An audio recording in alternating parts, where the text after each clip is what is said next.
Friends, आप सबका दिल से बहुत बहुत शुक्रिया इस प्यार और सपोर्ट के लिए।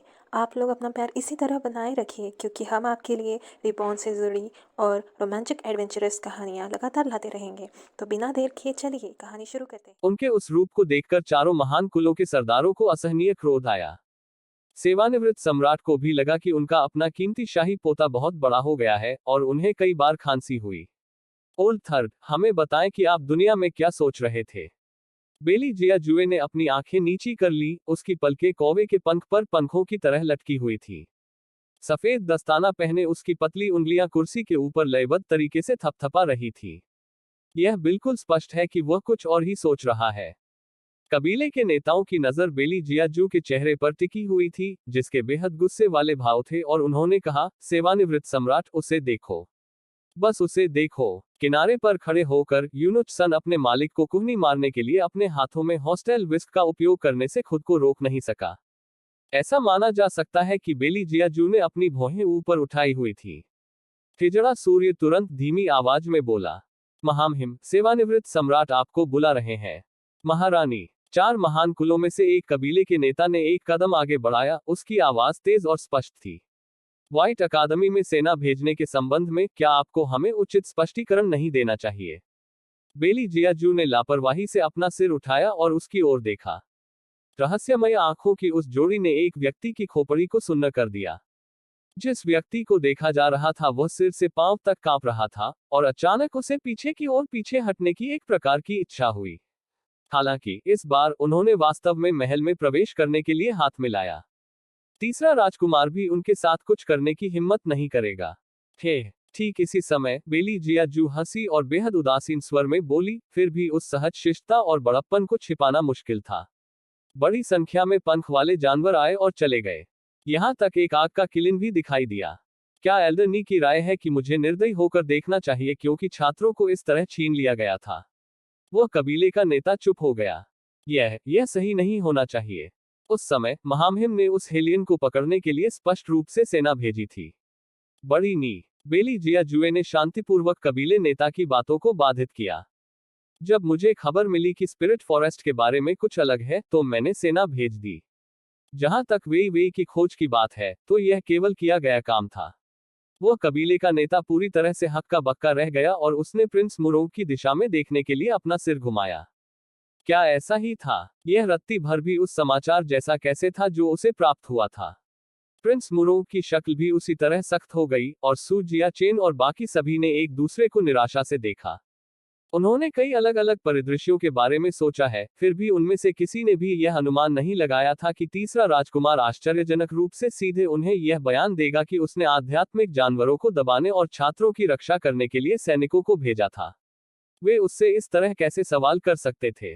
कबीले के सभी नेता अंदर से चिढ़ गए, इस हद तक कि मुख्य हॉल के भीतर लगातार विवादों की मूल आवाजों ने अब शून्यता के विस्फोट को जन्म दिया। ठिजड़े सूर्य ने एक पल के लिए विभिन्न भावों के साथ बगल से सुना। एक पल के बाद उसकी अभिव्यक्ति अंततः बेली जियाजुए की पूजा करने के लिए सबसे प्रशंसनीय नजर में बदलने से खुद को रोक नहीं सकी। जो इतनी ईमानदारी से झूठ बोल सकता है वही उसका स्वामी हो सकता है। ड्रैगन वॉर साम्राज्य में सबसे कम उम्र के बलि संस्कार पुजारी के रूप में नानगोगली भी मुख्य हॉल में खड़े थे। बात सिर्फ इतनी है कि वह जिस स्थान पर खड़ा था वह थोड़ा छिपा हुआ था। इसलिए किसी ने नहीं देखा कि बेली जियाजुए के शब्दों को सुनने के बाद वह लगभग अपनी हंसी रोक नहीं सका। वह स्वाभाविक रूप से विश्वास नहीं करेगा कि आहजू छात्रों की सुरक्षा के लिए अपने स्वयं के छाया सैनिकों को भेजेगा। यह निश्चित रूप से उन मूर्खों को धोखा देने के लिए था। हा हा हा हा। आह झूठ। उसके बगल में खड़े कबीले के नेता ने उसकी दिशा का सामना किया और उसकी ओर देखा। ड्रैगन वॉर साम्राज्य के भीतर पुजारियों और पवित्र युवतियों को समान रूप से अपने अतुलनीय शुद्ध और पवित्र गाउन के ऊपर चेहरा ढकने की जरूरत होती थी। इसलिए वह कबीले का नेता भी केवल उस मोटे घूंघट को ही देख सका और नानगोगली की वर्तमान अभिव्यक्ति को नहीं देख सका।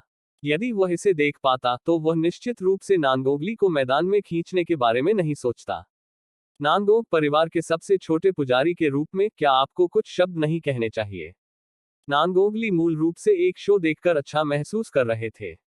अचानक उसे इस तरह से अलग कर दिया गया और उसने सम्मान की सीट पर बैठे उस व्यक्ति की आंखों में ठंडी उदासीन रोशनी भी देखी, लगभग मानो यह हर किसी को मौत के घाट उतार सकती है। उसने लार का एक कौर निगल लिया। उसके बाद उसने उस कबीले नेता की ओर देखा जिसने अपना मुंह खोला था। वह कबीले का नेता केवल यह सोच रहा था कि नानगोंग परिवार के साथ उसके संबंध खराब नहीं थे। इसके अलावा वह यह भी जानता था कि जब से तीसरे राजकुमार ने अपनी चीख हुई है, पुजारियों का कबीला पहले से ही तीसरे राजकुमार के प्रति उतना सम्मानजनक नहीं रहा है जितना पहले था। इसलिए आहली निश्चित रूप से उसके पक्ष में खड़ा होगा। नानगोंगली वास्तव में उसके पक्ष में खड़ा होना चाहता था, क्योंकि उसके पक्ष में खड़े होकर वह व्यक्तिगत रूप से उसे मौत के घाट उतार सकता था। और सम्मानित पुजारी कौन सी छोटी सी बात कहना चाहेंगे, हम। बेली जिया जुए ने हल्के से अंतिम शब्दांश उठाया। नानगोंगली की पीठ हिल गई और उसके मुंह के कोने विकृतता के संकेत के साथ मुस्कुराए। वह अपनी ओर आ रहे इस शिलाखंड को मोड़ने के लिए एक छोटे बल का प्रयोग करेगा। महामहिम, हम पुजारी वंश के लोग केवल भविष्यवाणियां करते हैं। प्रमुख घटनाओं के अलावा हम किसी अन्य राजनीतिक मामलों में भाग नहीं लेते हैं।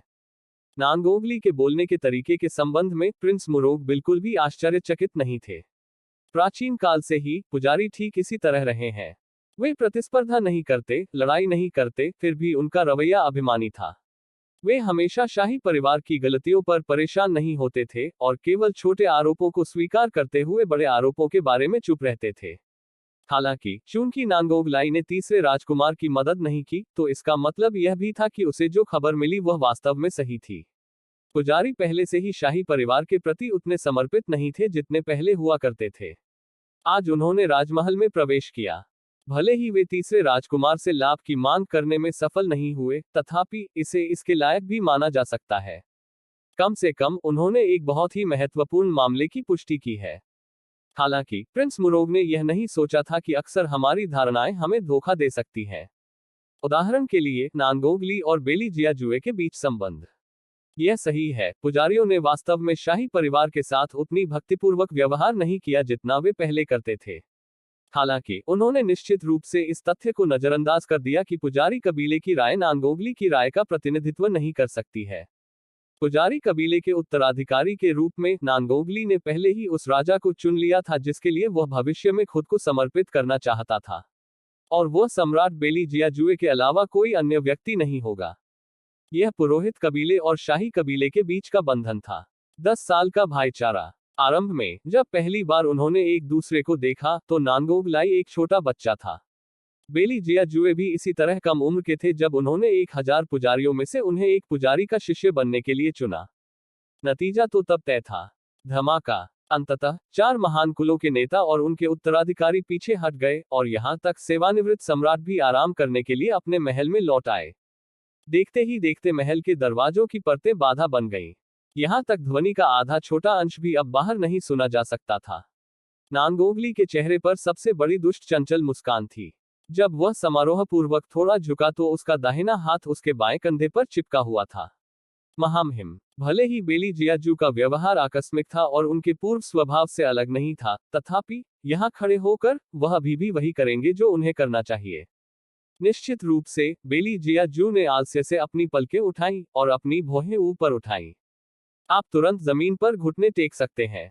यह सुनने के बाद नानगोंगली ने वास्तव में अपना सिर उठाया, बेली जियाजुए की गहरी काली पुतलियों को देखा और बस कुछ कहने ही वाला था कि उसने देखा कि रहस्यमय आंखों की जोड़ी के भीतर आश्चर्यजनक रूप से प्रकाश का कोई निशान नहीं था। नानगोंगलाई सख्त हो गया क्योंकि उसकी अनियंत्रित अभिव्यक्ति अचानक बदल गई। आपकी आंखें। जहरीली गैस फिर प्रकट हो गई। बेली जियाजुए का चेहरा भावशून्य था क्योंकि उसने अपने कोट के सामने से कुछ खींचा था, उसकी आवाज भावशून्य थी। नानगोंगली की आंखें चौड़ी हो गईं। और आप अभी भी पुराने साथियों के उस समूह से मिले। क्या आपको डर नहीं है कि वे पता लगा लेंगे और विद्रोह कर देंगे? बेली जियाजुए अपनी दुर्भावना को छिपाने की परवाह किए बिना एक बार ठंडे स्वर में हंसे और प्रत्येक शब्द के बाद रुकते हुए राक्षसी रूप से ठंडे स्वर में कहा, क्या वे हिम्मत करेंगे? नानगोंगले कांप उठा और उसके शरीर पर रोंगटे खड़े हो गए। वह कई बार धीरे धीरे खांसा। हाल ही में कबीले के भीतर बहुत सारे लोग थे जिन्होंने दलबदल कर लिया था। उनके अधीनस्थ बाद में भ्रमित हो गए थे। हालांकि यह संभावना नहीं है कि वे आपके सामने बेशर्मी से अपनी जान देने तक जा सकते हैं, फिर भी वे अभी भी आपको देख रहे हैं कि दुनिया में आपकी स्थिति अभी क्या है और एक कदम उठाने के अवसर की प्रतीक्षा करें। बेली जियाजू ने शांति से सुना और कुछ भी नहीं बोला। जैसे ही उसकी लंबी आस्तीन तैर रही थी, उसके शरीर का किनारा ऐसा लग रहा था जैसे उसने एक अस्पष्ट प्रकार की ओवरलैपिंग छवि को जन्म दिया हो। हालांकि नांगोंग लाई को ऐसा लग रहा था जैसे उसने कुछ ऐसा देखा है जो उसे नहीं देखना चाहिए था। जैसे ही वह बड़े बड़े कदमों से कदम दर कदम पीछे की ओर बढ़ा, उसकी आंखें चौड़ी हो गईं। आप यह स्पष्ट और आसानी से देखा जा सकता था कि नांगोंगली स्तब्ध था। उसकी नजर धीरे धीरे ओवरलैपिंग छवि से दूर चली गई। उसके बाद यह बेली जिया जुए के चेहरे पर पड़ा। कल रात अग्नि क्विलिन अपने आप नहीं आई। आपने उसे बुलाया था। बेली जिया जुए ने एक बार बेहोश होकर एमिम हम किया। उसकी उंगलियां उसके माथे पर टिकी हुई थी और स्थिर रही, फिर भी उसकी सहनशक्ति एक भगवान की तरह सुंदर थी। जैसे ही नांगोंग लाई मुस्कुराया, एक शैतानी पैदा हुई।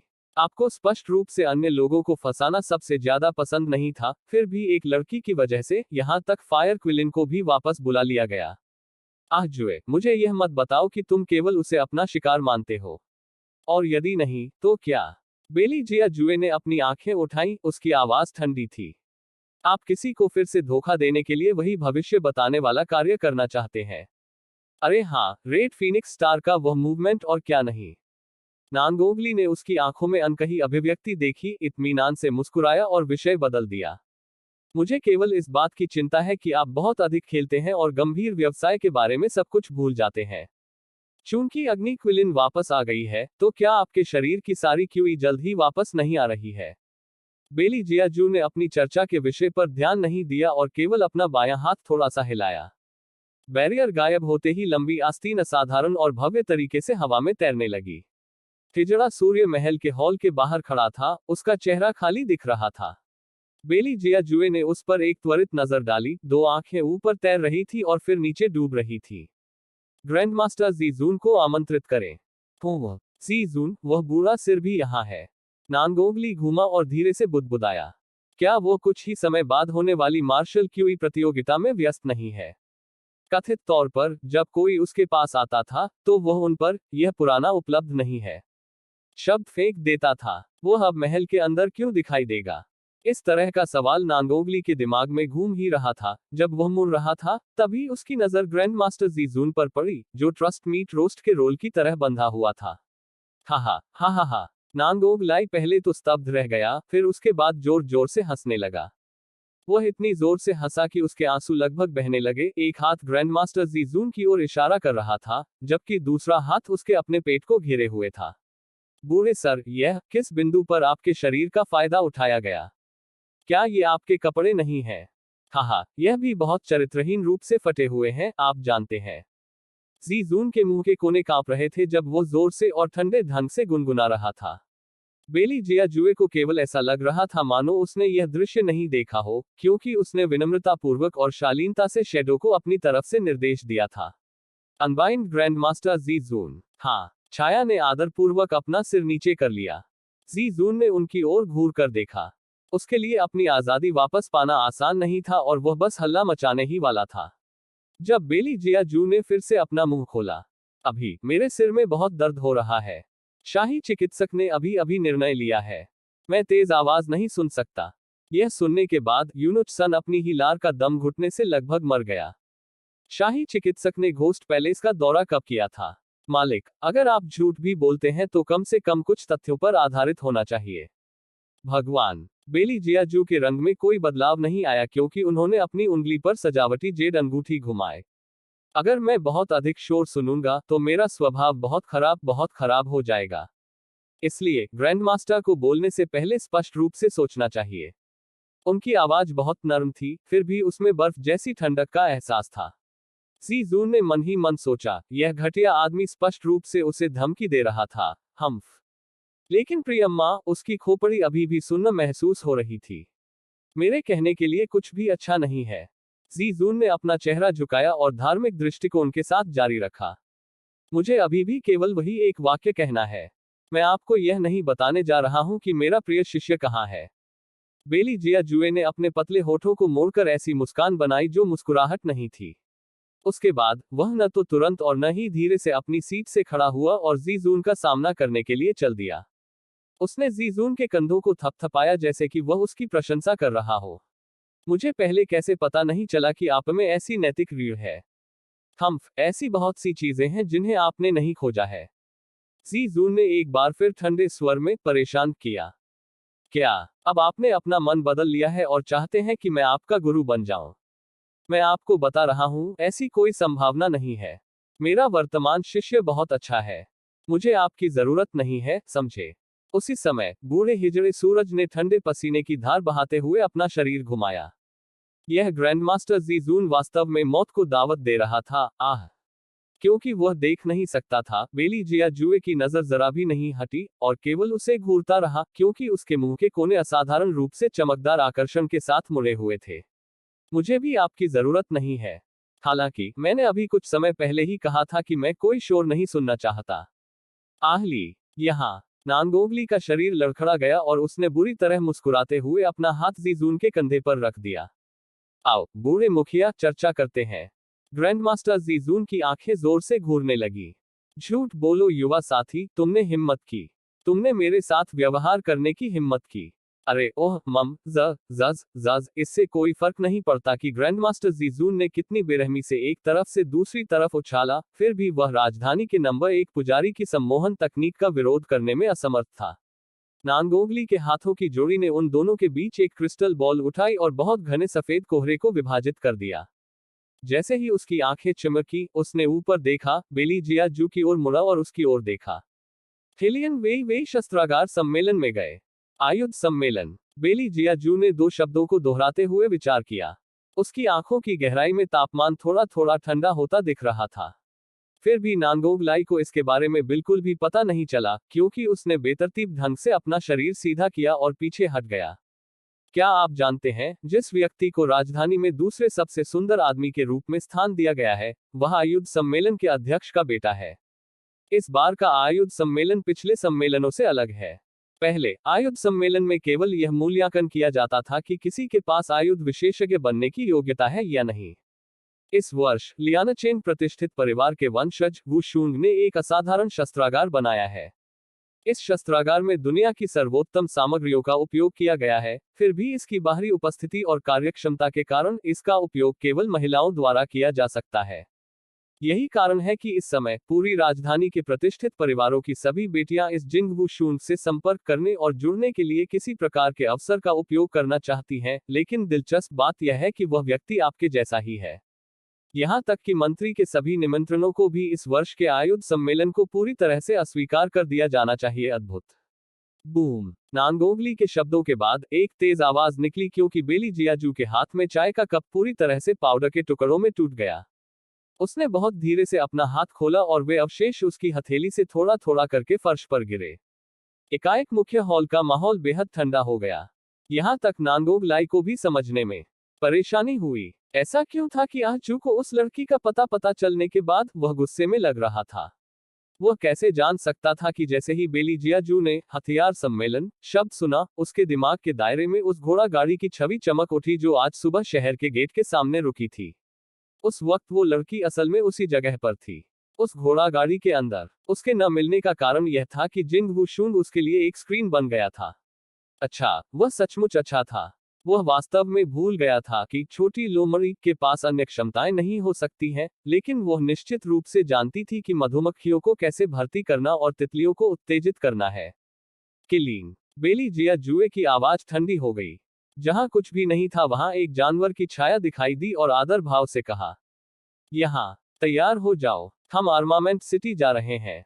वह आवाज जो बर्फ जैसी ही थी, मुख्य हॉल के भीतर गूंजती रही, लहर दर लहर गूंजती रही और लंबे समय तक कम नहीं हुई। अगले दिन सुबह सुबह हल्की हवा चली। विश्व प्रसिद्ध आर्मामेंट सिटी ऐश पर्वत के शिखर पर स्थित है, जो संपूर्ण दिव्य महाद्वीप के सबसे बड़े आयुध सम्मेलन की मेजबानी कर रहा है। कथित तौर पर दुनिया के सभी सबसे प्रतिभाशाली हथियार विशेषज्ञ यहीं केंद्रित थे। यह भी कहा जाता है कि यहाँ आपको नहीं पता होता कि आप किस तरह के लोगों से मिलेंगे। शायद एक साधारण बूढ़ी औरत भी बता सकती है कि कोई हथियार अच्छा था या बुरा। शस्त्रास्त्र स्वामियों के लिए यह स्थान स्वर्ग के बीच स्वर्ग था। हालांकि स्वर्ग में भी जुए का अड्डा था। अपना दांव लगाओ और अपने हाथ हटाओ, अपना दांव लगाओ और अपने हाथ हटाओ। जुए का अड्डा शोर और उत्तेजना के कोलाहल, हल्की सफेद धुंध, हर जगह तैरती धूल से भरी सभा थी, जिसने लंबे समय से सूरज की रोशनी नहीं देखी थी। सभी अलग अलग आकार के लोग, सभी अलग अलग पृष्ठभूमियों और वर्गों से, कुछ खड़े कुछ बैठे हुए। उनकी जोड़ी आंखें टेबल टॉप पर ढके हुए कटोरे पर स्थिर रूप से टिकी हुई थी और उनके मुंह चिल्ला रहे थे, छोटा छोटा छोटा। अनुवादक का नोट, वे एक बहुत लोकप्रिय चीनी खेल खेल रहे हैं जिसे सिगबो या ताइसाई कहा जाता है। ये खिलाड़ी अनुमान लगा रहे हैं कि 3 पासों का योग एक छोटी संख्या यानी 4-10 होगा या बड़ी यानी 11-17। ट्रिपल की गिनती नहीं होती है। कटोरे को पकड़कर ढक्कन हटाने के लिए जैसे ही व्यक्ति ने अपना हाथ बढ़ाया, उसके मुंह का सिरा थोड़ा ऊपर उठ गया। घोड़ा बकवास, यह फिर से कितना बड़ा है। सफेद ब्रोकेड की पोशाक पहने एक व्यक्ति ने अपने माथे पर पसीना पोंछा। एक नजर में कोई भी बता सकता था कि यह उस तरह का गुस्सा था जो हारने से आया था और उसने पैसे हाथ में पकड़ लिए और दहाड़ने लगा। तुम्हारे पिता इस दुर्भाग्य पर विश्वास नहीं कर सकते।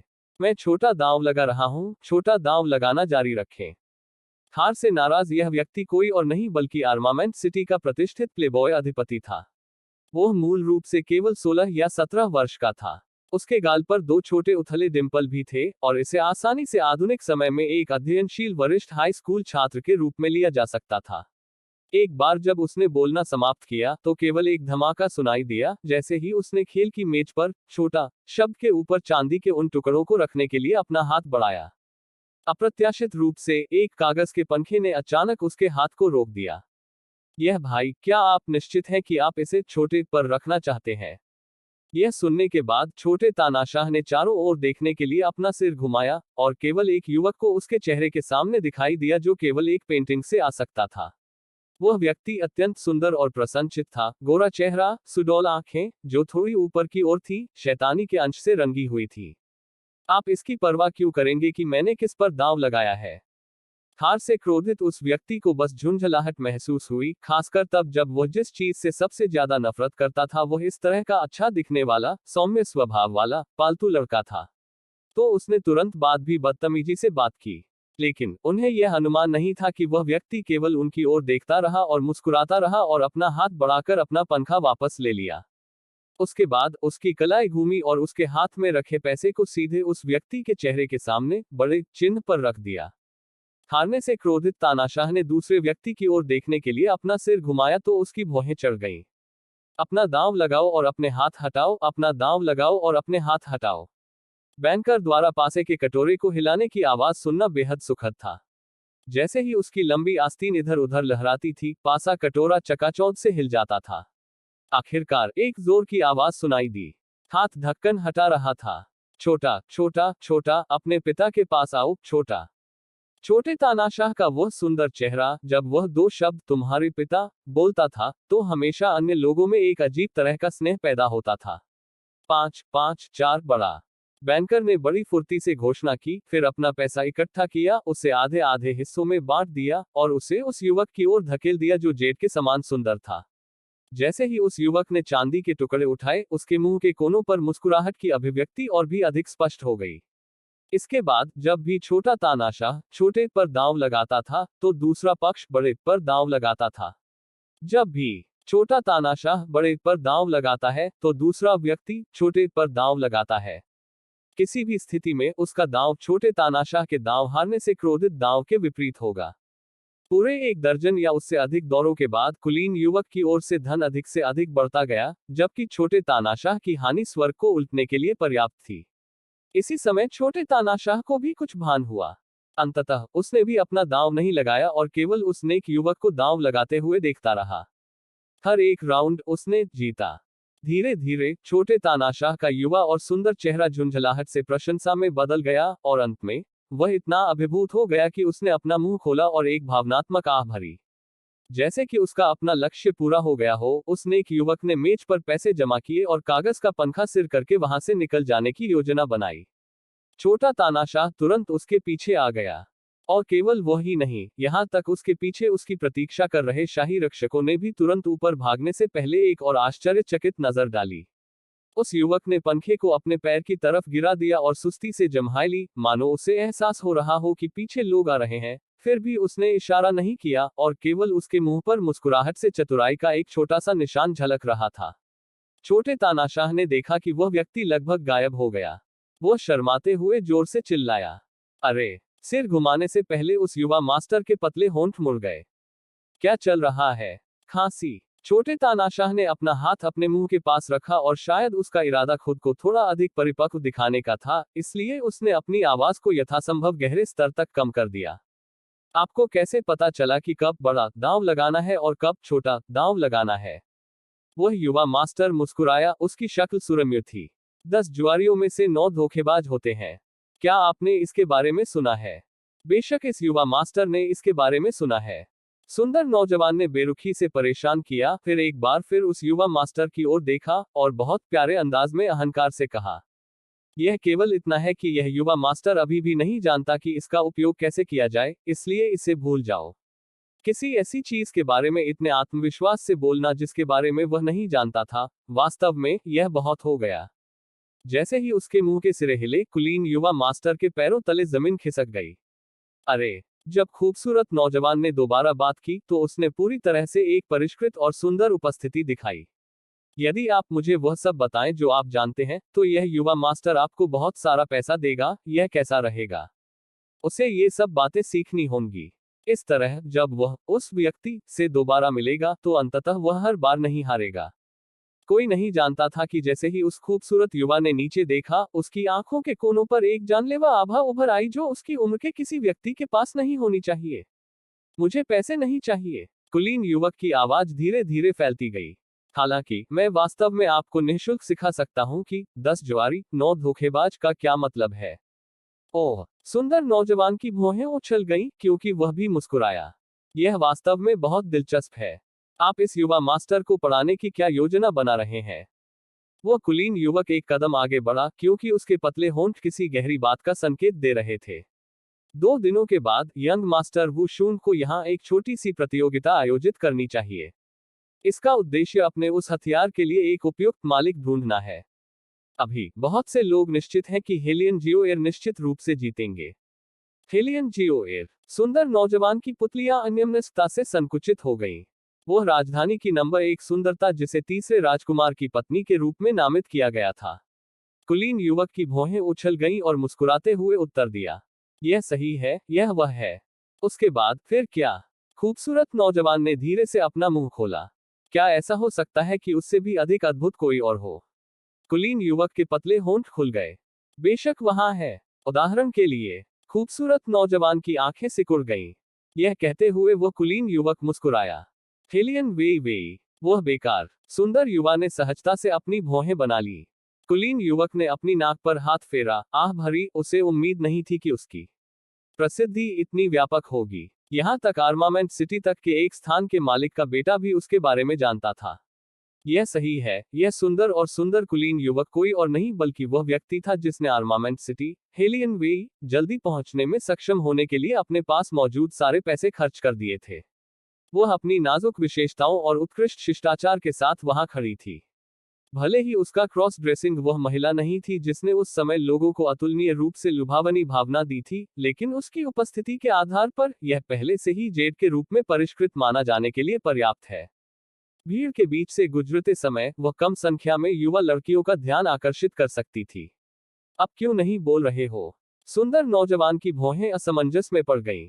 जवाब देने से पहले वेई वेई ने एक बार धीरे से खांसी।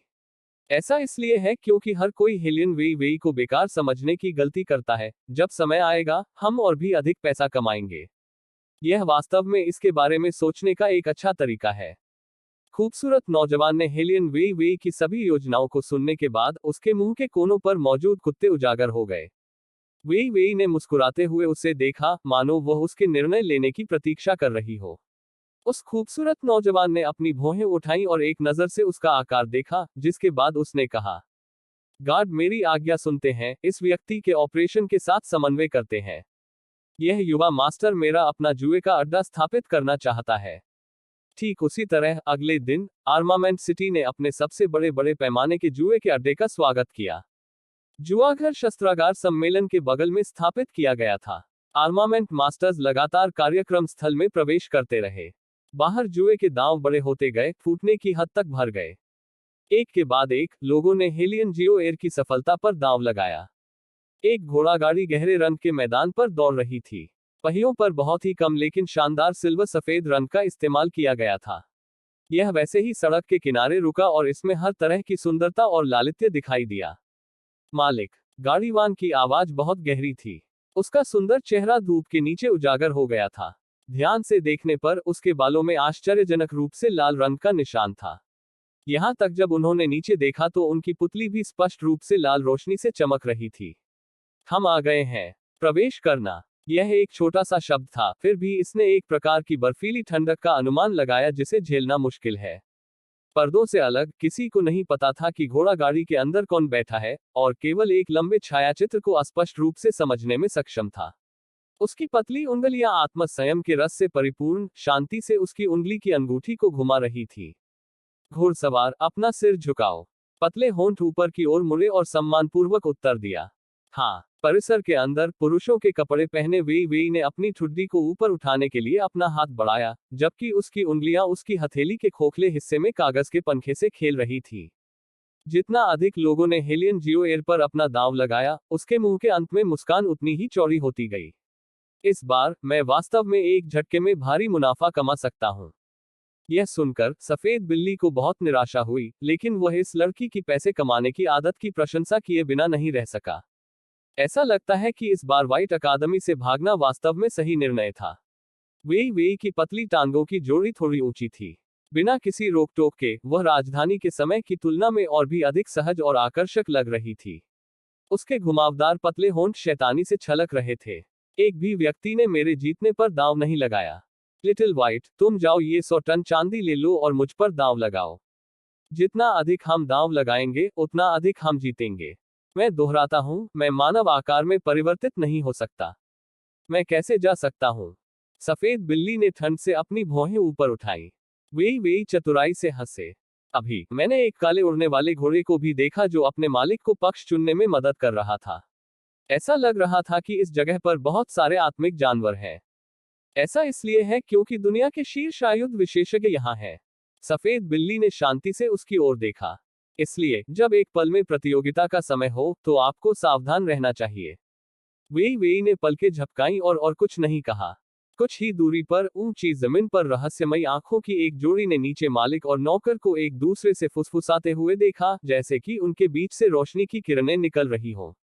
वह युवक बहुत सुगठित था। उसके 2 लंबे और पतले लेकिन शक्तिशाली पैर थे और शरीर का ऊपरी हिस्सा लंबा और सीधा था और उसने सफेद लहराते हुए कपड़े पहने हुए थे। वह वहां केवल शांति से बैठे रहे, फिर भी उन्होंने प्रभावशाली ढंग से भाषण दिया, जिससे लोगों पर दबाव पड़ा। उसके हाथ में चाय का कप था। कप के किनारे पर लापरवाही से रखी गई उंगलियों ने एक शक्तिशाली प्रभाव डाला। उन सेक्सी होंठों पर कोई दाग नहीं था और वह स्वर्ग के 9वें स्तर से एक दिव्य प्राणी की तरह लग रहा था। घोड़े का मालिक उसके पास खड़ा होकर मुस्कुराया। उसकी आंखों में एक लाल रोशनी चमक उठी। मालिक, कृपया थोड़ा इंतजार करें, मैं अब आपको जाने और शिकार को पकड़ने में मदद करूंगा। युवक ने अपनी ओर देखा, उसकी अभिव्यक्ति उदासीन थी। उसकी निगाहें अचानक ठंडी हो गईं। घुड़सवार सहम गया और उसने अपना कदम पीछे खींच लिया। यह अभिव्यक्ति इतनी भयावह क्यों लग रही थी? घोड़े के रखवाले के सिर की खोपड़ी और अधिक सुन्न हो गई क्योंकि उसने हल्के से अपने निचले होंठ को चाटा। युवक ने बिना कोई वास्तविक भावना व्यक्त किए इत्मीनान से चाय का एक घूंट पिया। सफेद बिल्ली का अनुसरण करो। वह जिस पर भी दांव लगाती है, तुम भी वैसा ही करो। हिसाब किताब करो और रकम का 10 गुना दांव लगाओ। हाँ। घुड़सवार ने धीरे से आदेश स्वीकार कर लिया, फिर भी वह अपने मालिक द्वारा चीजों को संभालने के तरीके के पीछे का अर्थ समझने में कुछ हद तक असमर्थ था। युवक ने केवल दर्शकों में पुरुषों के कपड़े पहने व्यक्ति की छाया पर ध्यान केंद्रित किया, क्योंकि उसके मुंह के कोने धीरे धीरे एक राक्षसी मंत्रमुग्ध ठंड में खुल गए। अच्छू। वेई वेई ने अपनी बाहें रगड़ी और बाएं और दाएं देखा। आश्चर्य है कि अभी कुछ देर पहले ही उसकी पीठ कुछ ठंडी क्यों होने लगी। क्या ऐसा हो सकता है कि उसने पर्याप्त गर्म कपड़े नहीं पहने हों? उसे अपना मेकअप जल्द से जल्द पूरा करना था, फिर बाद में कपड़ों की एक और परत लगानी थी।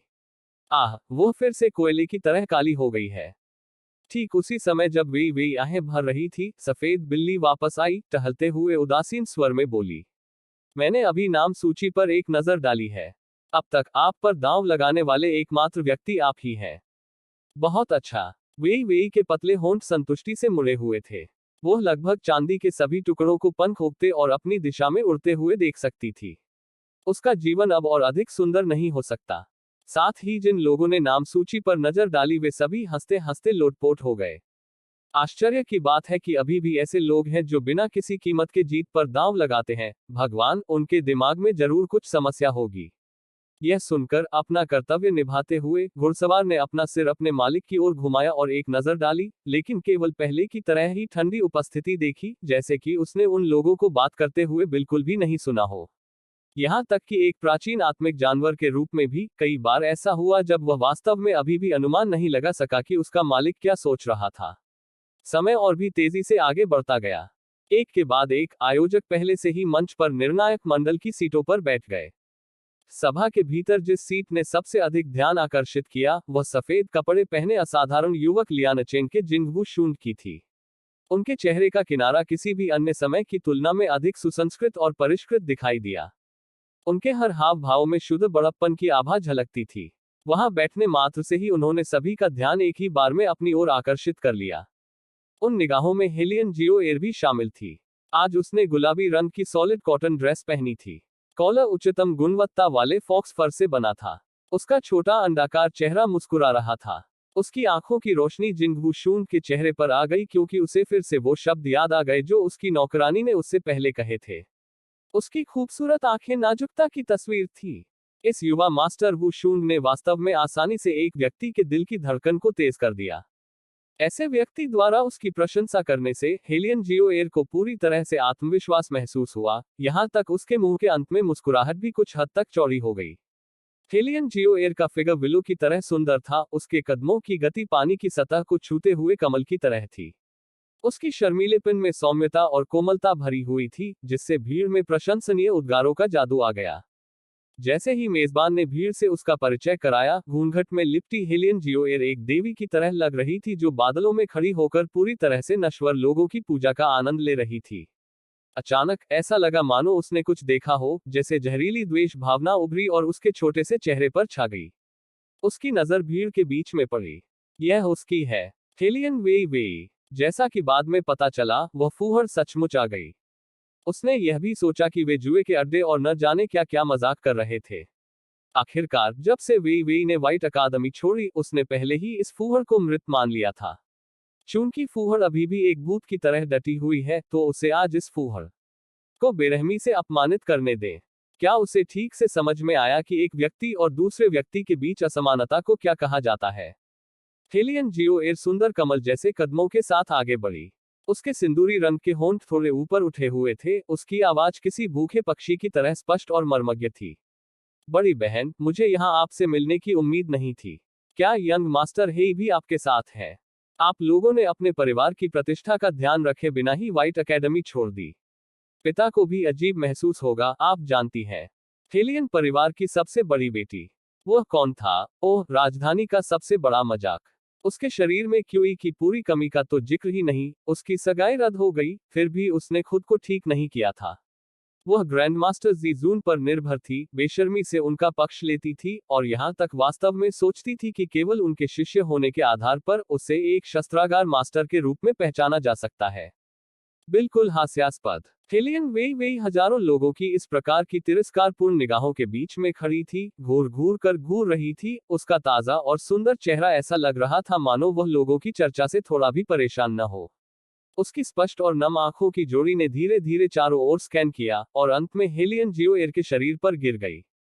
परिवार, क्या आप भूल गए हैं? मुझे आपके और उस कृतघ्न पिता द्वारा पहले ही हेलियन कबीले से बाहर निकाल दिया गया है। इस हेलियन परिवार की सबसे बड़ी बेटी वास्तव में कच्ची है। छोटी बहन को देखो और बड़ी बहन को फिर से देखो, केवल उनकी शक्ल से ही कोई बता सकता है कि कौन दयालु है और कौन दुष्ट है। चलो, जो आदमी आधी रात को एक आदमी के साथ अकादमी से भाग गया, वे कितने अच्छे हो सकते हैं?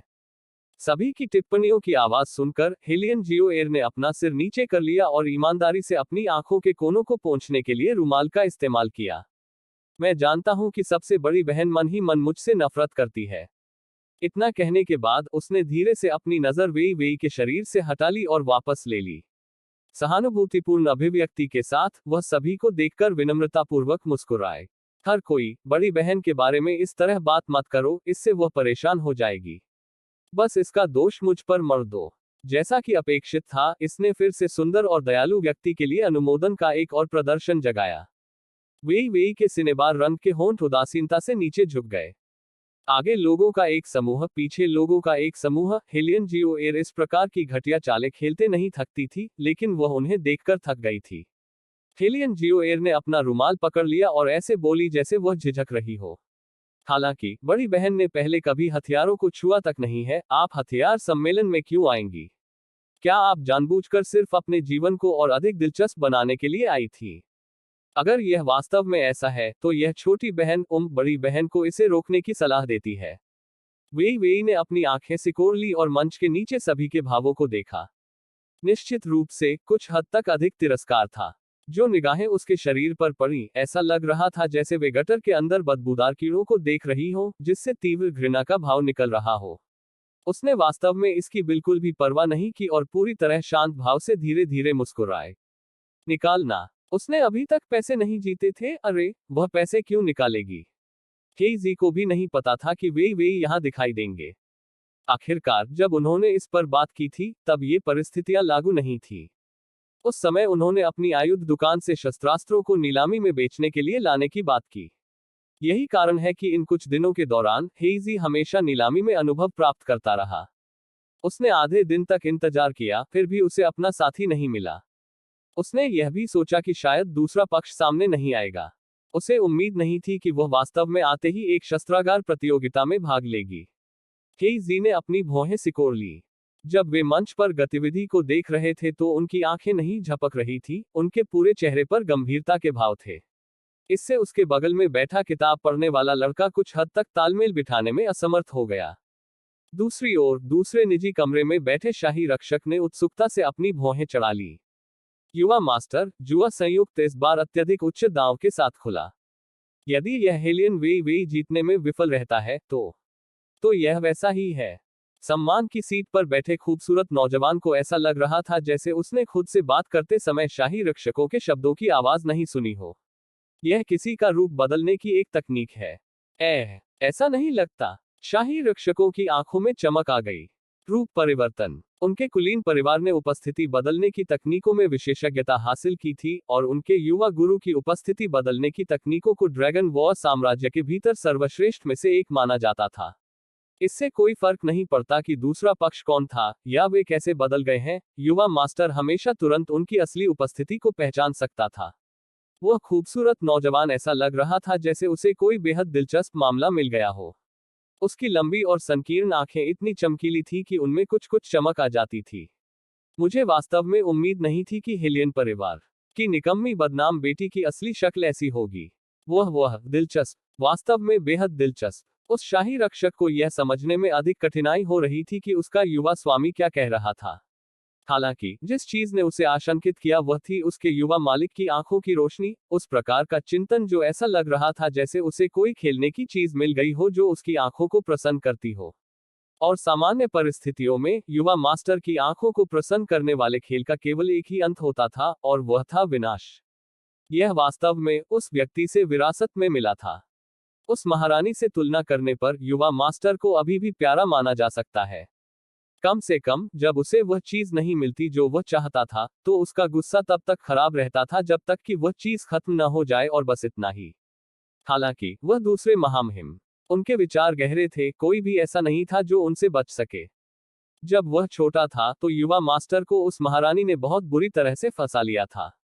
शाही रक्षक ने चुपचाप अपना सिर घुमाया और नाजुक विशेषताओं वाले खूबसूरत नौजवान पर एक और नजर डाली। उसे आश्चर्य हुआ कि क्या युवा मास्टर के मन में अब भी उस महारानी के प्रति उस बात को लेकर कोई द्वेष है जिसने उसे महिलाओं के कपड़े पहनने के लिए उकसाया था। यह क्या है? खूबसूरत नौजवान ने टेबल टॉप पर थप्पड़ मारा। उसकी लंबी और संकीर्ण आंखें बार बार शाही रक्षकों पर नजर डालती थी। उस शाही रक्षक ने प्रतिक्रिया देने से पहले अपने शब्दों को कैसे व्यक्त किया जाए, इसके बारे में बहुत देर तक सोचा। अधीनस्थ को शाही महल से समाचार मिला। शाही महल के 2 शब्द सुनने के बाद खूबसूरत युवा की पीठ थोड़ी हिल गई और उसने अपने होठों को एक ठंडी मुस्कान में घुमाया। जारी रखना, लगता है महाराज भी आए हैं। शाही रक्षक ने अपना सिर आकाश की ओर उठाया। अभी यह अज्ञात है कि उसने शहर में प्रवेश किया है या नहीं, हालांकि यात्रा गुप्त होनी चाहिए थी। एक भी शाही रक्षक को साथ नहीं लाया गया था। टकराना। उस खूबसूरत नौजवान ने शाही रक्षक का कॉलर पकड़ लिया और उसे अपने पास खींच लिया, जबकि उसकी आवाज बहुत धीमी रखी गई थी। उसे पकड़ने का अवसर खोजें। यंग मास्टर, वह महामहिम राजकुमार है। शाही रक्षक ने अपने माथे पर ठंडा पसीना पोंछा और मन ही मन सोचा, भले ही तुम लोग चचेरे भाई बहन हो, फिर भी तुम्हें इतना उद्दंड नहीं होना चाहिए। आह। खूबसूरत नौजवान की संकीर्ण आंखें और भी संकीर्ण हो गईं। चिंता मत करो, इस युवा मास्टर की बात सुनो। उससे निपटो। प्राचीन काल से ही आर्मामेंट सिटी अन्य शहरों की तुलना में अलग था, क्योंकि इसे एक विशेष दर्जा प्राप्त था और यह मूल रूप से शाही परिवार के नियंत्रण में नहीं था। संक्षेप में, वह खूबसूरत युवा केवल एक विचार बताना चाहता था, और वह विचार यह था कि यह स्थान उनका क्षेत्र था। वे जिसे पकड़ना चाहें, पकड़ सकते थे। शाही रक्षक ने बोलने से पहले सोचा और सोचा। आपको अभी भी इस पर थोड़ा विचार करना चाहिए, ठीक है? अभी आपका स्वास्थ्य अभी भी ठीक नहीं हुआ है और सीधे महामहिम राजकुमार के खिलाफ जाने के लिए पर्याप्त फिट नहीं है। इस पर ज्यादा सोचने की जरूरत नहीं है। खूबसूरत नौजवान ने दो खूबसूरत कुत्तों को उजागर किया। उस साल जब उसने मुझे महिलाओं के कपड़े पहनने के लिए उकसाया, तो उसने कुछ भी नहीं सोचा। यह युवा मास्टर एक बार फिर कहेगा, उससे निपटो। अभी उसके पास वास्तव में थोड़ी सी भी क्यूई नहीं है, जो चाल चलने के लिए बहुत सुविधाजनक है। शाही रक्षक को जोर से खांसी हुई। वह विशेष रूप से कहना चाहता था, युवा स्वामी, क्या इस तरह एक तरफा लड़ाई लड़ना हमारे लिए अच्छा है? लेकिन फिर उसे याद आया कि कैसे जब युवा मास्टर और महामहिम महज बच्चे थे, तो वे पहले से ही किसी और की तुलना में अधिक बेशर्म थे। हाँ, अंततः शाही रक्षक ने आदेश स्वीकार कर लिया। खूबसूरत नौजवान मुस्कुराया और गंभीरता से निर्देश दिया, उसे जीवित पकड़ लो। शाही रक्षक, यह कोई भी उस महारानी को मारने की हिम्मत नहीं करेगा, है ना? ठीक है, अब आप जा सकते हैं, मैं अभी भी यह अच्छा शो देखना जारी रखना चाहता हूँ। खूबसूरत नौजवान ने अपने हाथ हिलाए और उनके माध्यम से वेई वेई के चेहरे की ओर देखा, क्योंकि उसने पहले से कुछ अलग संकेत मिलाया था। मुझसे संपर्क करने के लिए किसी पुरुष की पहचान का उपयोग करना। उम्मीदों के विपरीत, यह हेलियन वेई वेई गंभीर रूप से चतुर थी। बात सिर्फ इतनी है कि वह नहीं जानता था कि क्या वह वास्तव में हथियारों में अंतर कर सकती है, या यदि वह केवल दिखावा कर रही है। वास्तव में, लगभग सभी का मानना था कि यह एक मजाक था कि वे शस्त्रागार सम्मेलन में आए थे। वे यह नहीं भूले थे कि एक महीने पहले वे ने फीनिक्स टॉवर में उस छोटे हथियार परीक्षण में बेशर्मी से भाग लिया था। और नतीजा यह हुआ कि मास्टर तु तियान द्वारा अधीरतापूर्वक उसे बाहर निकालने से पहले वह एक क्षण से अधिक समय तक वहां नहीं रुकी। और अब एक पवित्र स्थान पर शस्त्रास्त्र विशेषज्ञों की इस तरह की सभा में उसने आकर एक तमाशा बनाने का साहस भी किया। वह बस खुद को अपमानित कर रही थी। बाद में ढोल की आवाज थम गई। फिर सभी प्रतियोगी अपने अपने स्थान पर लौट आए, ठीक वैसे ही जैसे वे एक दूसरे से आगे निकल गए। हेलियन जियोएयर ने अपनी आवाज धीमी की और वेई के कान के पास बोली, यदि आप बुरी तरह से हारना नहीं चाहते हैं, तो मैं आपको जल्दी से भागने की सलाह देता हूं, और उसके बाद एक निराश्रित पहाड़ पर एकांत जगह पर छिप जाओ। अपनी जगह जाने और शांति से अपना अगला जीवन जिए। अन्यथा, अपने आप पर भरोसा मत करो कि आप अतीत की तरह कई बार इस तरह के अच्छे भाग्य का सामना करने में सक्षम होंगे। इस तरह के उकसावे का सामना करते हुए, हेलियन वेई ने केवल अपनी भौहें उठाई और ऐसे भाव से मुस्कुराई, जिसे कोई और नहीं समझ सका। आखिरकार, जब एक कुत्ते ने आपको काटा, तो बदले में आप उसे नहीं काट सकते, है ना? लड़की, तुम्हें लोग फिर से हेय दृष्टि से देखने लगे हैं। युआन मिंग की आलसी आवाज शून्य से प्रसारित हुई। वेई वेई के होंठ थोड़े मुड़े जब उसने फिर से जुए के अड्डे पर नजर डाली। मैं जो चाहता था वह यह प्रभाव था। क्यों? आखिरकार आप अपनी असली ताकत दिखाना चाहते हैं। युआन मिंग उत्साहित हो गए। वेई वेई ने शस्त्रास्त्र प्रतिस्पर्धियों को धीरे धीरे मंच से बहुत दूर धकेलते हुए देखा, और बिल्कुल भी नहीं बोले। यह केवल इतना है कि उसके होठों के किनारे की मुस्कुराहट ने तुरंत बाद युआन मिंग की रक्त वाहिकाओं के अंदर के तरल पदार्थ को उबलने पर मजबूर कर दिया। युवा मास्टर जिंग वू शून की सेवा करने के लिए उनके पीछे खड़े होने के दौरान, जब अंकल लियांग ने वेई वेई की उपस्थिति को मंच पर देखा, उसकी आंखों में शुद्ध आश्चर्य झलक रहा था। उसका वह चेहरा। जिंग वू शून ने हल्के से अमम की आवाज निकाली। उनकी चिकनी जेब जैसी सुंदर उपस्थिति ने अभी भी कोई अभिव्यक्ति नहीं की, और केवल चाय का एक घूंट लिया। उसकी नजरें केवल कन्वेंशन हॉल के बीच में एक देवदार के पेड़ की तरह दृढ़ खड़ी लड़की की ओर चली गईं, जिसकी पलकें थोड़ी नीचे लटकी हुई थी। अंकल लियांग ने अपने युवा गुरु के न ठंडे न गर्म उदासीन तरीके को देखा और मन ही मन सोचा कि यह उनके युवा गुरु की तरह ही इस तरह से अपना संयम बनाए रखना है। हेलियन वेई वेई के वर्तमान चेहरे को देखकर उसे थोड़ा आश्चर्य भी हुआ कि क्या वह देवी जैसा व्यक्ति जिसे उसने पहले देखा था वह एक वास्तविक व्यक्ति था या एक मृगतृष्णा थी। क्या वह त्वचा कुछ ज्यादा ही काली नहीं थी?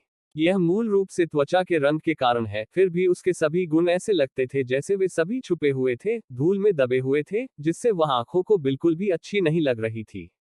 बजना। लकड़ी के हथौड़े से घंटा बजाने के शोर ने तुरंत अंकल लियान का ध्यान वापस लौटा दिया। प्रतियोगिता औपचारिक रूप से शुरू हुई। लकड़ी की मेज के ऊपर एक के पीछे एक 18 हथियार रखे हुए थे। उन सबकी आकृतियां भिन्न भिन्न थीं। उपयोग की गई सामग्रियों की बनावट और गुणवत्ता भी अलग थी। प्रत्येक आयुध का अपना अपना अनुप्रयोग था। उनमें से प्रत्येक शस्त्रागार स्वामी के हाथों से आया था। इतने सारे हथियारों में से युवा मास्टर वू शून द्वारा बनाए गए हथियारों को चुनने की चाहत बस एक परीक्षण के भीतर एक परीक्षण के रूप में थी। जो लोग यंग मास्टर वू शून से परिचित थे, वे अभी भी उनकी पिछली आदतों के आधार पर कुछ तुलना कर सकते थे और उनमें से एक हथियार चुन सकते थे। हालांकि वे लोग यंग मास्टर वू शून से परिचित नहीं थे, वे क्या कर सकते थे? समुद्र से सुई पकड़ने जैसा कोई सुराग नहीं होगा। नवनिर्मित शस्त्रागार विशेषज्ञों ने एक दूसरे पर नजर डाली। एक के बाद एक उन्होंने संबंधित व्यक्ति की आंखों में परेशानी देखी। यहां तक हेलियन जियोएर ने भी अपने निर्णयों में कुछ झिझक दिखाई। वास्तव में, जब कोई मार्शल कलाकार एक हथियार चुनता है, तो वह निर्णय लेने के लिए इस आधार पर निर्णय लेता है कि हथियार ने मार्शल क्यूई की थोड़ी या बड़ी मात्रा उत्सर्जित की है या नहीं। मार्शल क्यूई जितनी मजबूत होगी, हथियार उतना ही बेहतर बनेगा। हेलियन जियोएर खुद 9वें स्तर की मार्शल आर्टिस्ट थी। इस समूह के लोगों के बीच हथियारों के साथ उनकी प्रतिध्वनि उत्कृष्ट मानी जा सकती है। फिर भी यह स्पष्ट है कि वह उस हरे रंग की लंबी दोधारी तलवार और गहरे कछुए वाले धनुष और तीर के बीच डगमगा रही थी। हथियार चुनते समय एक सबसे महत्वपूर्ण विचार यह भी था कि गति बहुत महत्वपूर्ण थी। यदि आपने किसी आयुध को अनुकूल दृष्टि से देखा है और आपका प्रतिद्वंद्वी भी उसी आयुध को अनुकूल दृष्टि से देखता है, तो जो कोई भी उस पर कब्जा कर सकता है और उस पर पकड़ बनाए रख सकता है, उसे विजेता माना जाएगा। इसीलिए जब घंटा बजता था, तो हर कोई हथियारों के सामने दौड़ पड़ता था और उन हथियारों को महसूस करने और सहलाने के लिए मचल उठता था जैसे कि वे पागल हों। केवल वे तुरंत नहीं हिली। इसके बजाय उन हथियारों की सतह के हर इंच पर फिसलते हुए, उसकी आंखों में रोशनी इतनी गहरी थी कि लोग यह देखने में असमर्थ हो गए कि वह क्या सोच रही थी। मंच के नीचे कुछ लोग जोर जोर से हंसने लगे। उसे देखो, क्या वह मूर्ख नहीं है? ठीक है। मुझे लगता है कि उसे बस यह नहीं पता था कि किस हथियार को निशाना बनाना है। क्यूई नहीं होने पर वास्तव में प्रतिक्रिया करने की सबसे बुनियादी क्षमता भी होना असंभव है। ऐसा लग रहा है कि हम यह जुआ निश्चित रूप से जीतेंगे। क्या ऐसा कहने की भी जरूरत है? हा हा हा। एक के बाद एक उपहास की ध्वनियां निरंतर प्रसारित होती रहीं। उन संभ्रांत युवा मास्टरों ने देखा और तुरंत बाद में हंसे भी। यह काफी दिलचस्प लगता है। अरे, मैं कहता हूं, क्या हमें भी अपना दांव लगाना चाहिए? देखें कौन जीतता है और कौन हारता है। हम जरूर। किसी ने तुरंत मंजूरी दे दी। भगवान, आप किस पर दांव लगाने जा रहे हैं? क्या यह अभी भी पूछना जरूरी है? बेशक जीतने के लिए हेलियन जियोएर पर दांव लगाएं। मुरोंग चांग फेंग ने चारों ओर उपहास नहीं सुना क्योंकि उसने अनुपस्थित मन से एमिम हम कहा और उसके बाद हेलियन जियोएर पर पैसे का एक छोटा सा टोकन रख दिया। असल में, निजी कमरे में बैठे सभी युवा मास्टरों ने अपना दांव लगाया और वेई को हारते हुए जुआ खेला। यहां तक कि उसके माथे पर पसीना भी आ गया। रुको, यह बिल्कुल सही नहीं है। उन सभी को नहीं। वहां दो लोग थे जिन्होंने वेई की जीत पर दांव लगाया था। एक तो वेई स्वयं थी। दूसरा, जब लोगों ने नामों की सूची देखी तो उन्हें इस पर विश्वास करने की हिम्मत नहीं हुई। उनकी जोड़ी आंखें सदमे से छलक रही थी। वह व्यक्ति यहां कैसे हो सकता है? इतना ही नहीं, उन्होंने पहले कभी किसी बात पर ध्यान ही नहीं दिया था। जुए का जिक्र करने की भी जरूरत नहीं है। फिर भी, इस बार, उसने आश्चर्यजनक रूप से इतना सारा पैसा फेंक दिया और वेई पर दांव लगा दिया। तभी उन युवा मास्टरों को अतुलनीय झटका लगा। एक गहरी और धीमी आवाज फिर से सुनाई दी। ऐसा लग रहा था कि यह शांत है, थोड़ी सी भी गड़बड़ी के बिना। दांव बढ़ाओ। यह आवाज। किसी ने उनके बगल वाले निजी कमरे की ओर मुड़कर देखा। मुरोंग चांग फेंग ने ये शब्द सुनने के बाद चाय का कप पकड़ने वाला हाथ कुछ हद तक सख्त हो गया। क्या यह तीसरा राजकुमार था? किसी ने पूछा, इसके बारे में बिल्कुल भी निश्चित नहीं हूं। जब उन्होंने फिर से उस आत्मा अनुशासित किस्म की गहरी और धीमी आवाज को फिर से बोलते हुए सुना, वेई वेई पर 100 टन सोना और जोड़ें। शर्त लगाओ कि वह जीतेगी। क्या? जब सभी ने यह वाक्य सुना तो सभी की भौहें तन गईं। वह निकम्मी जो कुछ भी करना नहीं जानती थी, वह कैसे जीत सकती थी? और वह अभी से ही घबरा रही है ना? वह मार्शल क्यूई अनुनाद की सबसे बुनियादी समझ रखने में भी असमर्थ थी और केवल मूर्खतापूर्ण तरीके से वहां खड़ी रह सकती थी। यदि वह अभी भी नहीं हिली, तो अन्य लोगों ने पहले ही तय कर लिया होगा कि वे कौन सा हथियार चुनना चाहते हैं। लड़की, यह कैसा है? क्या इस बार यह बहुत मुश्किल है? युआन मिंग ने अहंकारपूर्वक अपने मुंह के सिरे को ऊपर उठाया। उसने देखा कि वह जितनी जल्दी हो सके चीजों का ध्यान नहीं रख रही थी, जिस तरह वह आमतौर पर करती है, इसलिए उसे कुछ संदेह भी हुआ। वेई वेई ने अपनी उंगलियां उसकी ठुड्डी पर रखी और धीरे से थपथपाया। उसके बाद उसने धीरे से अपनी दोनों आंखें बंद कर ली। वह क्या योजना बना रही है? अब तो देख भी नहीं रही। चारों ओर शोर सुनकर युआन मिंग ने अपनी भौहें सिकोड़ ली। लड़की, अगर यह बहुत कठिन है तो मैं कर सकता हूं। युआन लिटिल मिंग, मुझे लुभाने के लिए अपने राक्षसी तर्क मत निकालो। वेई वेई ने अपनी आंखें खोली। चमकीली काली पुतलियों ने सामने देखा तो वह उस लकड़ी की मेज की ओर चल दी। मंच के नीचे मौजूद लोग तिरस्कारपूर्वक मुस्कुराए। यहां तक मंच पर मौजूद जज पैनल ने भी अपना सिर हिला दिया। मुझे डर है कि इस हेलियन वेई वेई के लिए कोई उम्मीद नहीं है। केवल अब उसने अंततः चयन करना शुरू कर दिया है। वह बाकी सभी की तुलना में आधे से धीमी है। एस्टरिस्क अनुवादक का नोट, लेखक ने इसका आधा भी निर्दिष्ट नहीं किया। जिंग वू शून के चेहरे का पहलू वैसा ही था जैसा कि वह पहली बार आया था, सुसंस्कृत और परिष्कृत। केवल इस बार उसने अप्रत्याशित रूप से अपना मुंह खोला, साथ में हल्की खांसी की आवाज भी आई। उनकी आवाज पानी की तरह साफ थी। आवश्यक रूप से नहीं। एक पल में निर्णायक पैनल तुरंत शांत हो गया। ऐसा लग रहा था जैसे उन्हें उम्मीद नहीं थी कि युवा मास्टर वू शूंग आश्चर्यजनक रूप से एक बिगड़ेल आदमी की ओर से बोलेंगे। एक के बाद एक, न्यायाधीश खुद को रोक नहीं सके और उन्होंने मुड़कर जिंग वू शूंग की ओर देखा। उनकी आंखों में आश्चर्य स्पष्ट था। फिर भी, बाद वाले की आंखों की गहराइयां भावनाहीन थी, बिना किसी हलचल के। शायद युवा मास्टर वू शूंग केवल दयालु थे और आसानी से किसी को नकारना नहीं चाहते थे, है ना? वैसे भी, चूंकि यंग मास्टर वू शूंग ने आश्चर्यजनक रूप से ऐसा कहा है, तो आइए फिर से देखना जारी रखें। हालांकि, उन्हें अब भी लगा कि निष्कर्ष पहले ही तय हो चुका था। वह हेलियन वेई वेई नहीं जीतेगी।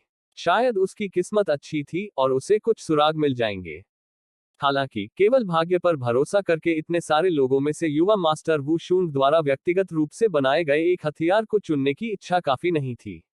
निर्णायक मंडल के सदस्य दूर तक घूरते रहे। उनमें से प्रत्येक की अपनी अपनी राय थी कि किसे चुनना है। इस बार की आयुध प्रतियोगिता के लिए केवल युवा मास्टर वू शूंग ही सही उत्तर जानते थे। यहां तक वे भी स्पष्ट नहीं थे कि वहां मौजूद लोगों में से वास्तव में कौन सा था। लेकिन इतने वर्षों के अनुभव के आधार पर उन्हें देखते हुए, वह हरी जेड लंबी दोधारी तलवार और गहरे कछुए वाला धनुष और तीर दोनों संभवतः यंग मास्टर वू शून के हाथों से आए होंगे। युवा मास्टर वू शून की आदतें हर कोई जानता था। सामान्य तौर पर इसका संबंध उसके व्यक्ति से था। उसके द्वारा बनाई गई चीजें भी आमतौर पर बेहद खूबसूरत दिखाई देती थी। बाहरी स्वरूप के संदर्भ में ये दोनों हथियार वास्तव में यंग मास्टर वू शून की शैली से अच्छी तरह मेल खाते हैं। यह स्पष्ट है कि वह प्रतिभाशाली लड़की, हेलियन जियोएर, पहले से ही उत्तर के करीब थी। हम जल्द ही देखेंगे कि उसने अंततः किसे चुना। गहरे कछुए के धनुष और तीर की तुलना में हरी जेड लंबी दोधारी तलवार स्पष्ट रूप से अधिक प्रभावशाली थी, खासकर इसकी तलवार की मूठ। इसे बहुत ही नाजुक ढंग से बनाया गया था और यहां तक हल्का जैस्पर रंग भी प्रदर्शित किया गया था। जिस समय निर्णायक पैनल के सदस्य एक दूसरे से कानाफूसी कर रहे थे, हेलियन जियोएर ने पहले ही एक हथियार उठा लिया था। यह हरी जेड दोधारी तलवार है। हर कोई हंगामा में था और ऐसा व्यवहार कर रहा था मानो हेलियन जियोएर पहले ही विजयी हो चुका हो। किसी भी स्थिति में उसने जो हथियार चुना वह वास्तव में अच्छा था। भले ही यह कारीगरी हो या मार्शल क्यूई के प्रति इसकी प्रतिक्रिया, दोनों को प्रथम श्रेणी माना जा सकता है। यहां तक हेजी ने भी खेदजनक अभिव्यक्ति प्रदर्शित की। वेई वेई ने बहुत देर से कदम उठाया। इस बार शायद वह पहले ही हार चुकी थी। जिस समय हेलियन जियोएर ने हरी जेड दोधारी तलवार उठाई थी, वेई वेई ने जांच करने के लिए केवल पहला हथियार उठाया था। यह देखकर हेलियन जियो एयर ने व्यंग किया और वेई वेई पर तिरछी नजर डाली, फिर अपनी सीट पर लौट आई। अधिकांश प्रतिस्पर्धियों ने भी कमोबेश शेष हथियारों पर विचार करना लगभग समाप्त कर लिया है। वे हेलियन जियो एयर जितने तेज नहीं थे। हालांकि जिस बात ने उन्हें खुश किया वह यह थी कि अंतिम स्थान लेने में मदद करने के लिए वेई वेई थे। इसलिए भले ही उनमें से कुछ लोग ऐसे भी थे जो हथियारों को बहुत अच्छी तरह से नहीं समझते थे, वे डरते नहीं थे। इतना कि जब वे वेई वेई के पास से गुजरे तो उनकी निगाहें दूसरे व्यक्ति के दुर्भाग्य पर खुशी से भर गईं। लेकिन वेई वेई का सिर बिल्कुल भी ऊपर नहीं उठा, क्योंकि उसकी पतली उंगलियों ने बल का इस्तेमाल किया और 2 बार धमाका किया। पहले शस्त्रागार की जांच की गई थी। Bang bang bang. दूसरे आयुध का पुनर्तः निरीक्षण किया गया। उसकी गति बहुत तेज थी। जब बंद करते समय उसकी पतली उंगलियां धक्का दे रही थी तो वास्तव में अव्यवस्था के भीतर व्यवस्था थी। उसकी हरकतें ऐसी लग रही थी मानो उन्हें विशेष प्रशिक्षण मिला हो और उन्हें देखना आनंददायक हो। उस समय से जब उसने एक हथियार उठाया और उसे अपनी तरफ घुमाया, उस समय तक जब उसने चतुराई से चाकू के ब्लेड को बाहर निकाला और फिर उसे फिर से बंद कर दिया। आरंभ से अंत तक इन गतिविधियों में केवल कुछ सेकंड लगे। एक झटके में हर कोई अवाक रह गया। इतना कि कुछ अविश्वास हो गया, क्योंकि उनके मुंह ओ के आकार में खुल गए। जब आखिरकार उनकी बुद्धि वापस आ गई तो वेई वेई ने पहले ही हथियार के 10वें टुकड़े का निरीक्षण करना शुरू कर दिया था। उसने अपने शरीर को एक तरफ झुका लिया और अपना सिर हथियार के सामने रख दिया, फुर्ती से और सुंदर ढंग से। इस बेकार चीज का क्या हुआ? मुर्गे के खून का इंजेक्शन या कुछ और? टीएन, प्राचीन काल का संस्करण, क्या वह स्टेरॉइड पर है या कुछ और? वह उन्हें इतनी जल्दी कैसे देख सकती थी? मैंने वास्तव में सामने से हथियारों के उन कुछ टुकड़ों को देखने के लिए बहुत प्रयास किया था। तुम लोग देखो, जिस मुद्रा से वह हथियार उठाती है वह हमारी जैसी नहीं लगती। निस्संदेह यह वैसा नहीं है। सदी का एक गुप्तचर एजेंट हथियार उठाने के लिए जिस मुद्रा का उपयोग करता है वह एक सामान्य व्यक्ति के समान कैसे हो सकती है? वेई वेई के लिए, जब वह बिस्तर से उठती थी तो सबसे पहली चीज जो वह करती थी वह थी अपने आग्नेयास्त्रों को छूना, उन्हें खोलना और फिर कपड़े पहनते समय उन्हें फिर से जोड़ना। यह बताने की जरूरत नहीं है कि कब उसे मिशन को अंजाम देना था, यहां तक कि आने वाली आग से बचते हुए भी उसे साथ साथ पुराने हथियारों को भी बदलना पड़ता था। यह महज कुछ दसियों हथियारों का निरीक्षण करना था। उसे कितना समय चाहिए होगा?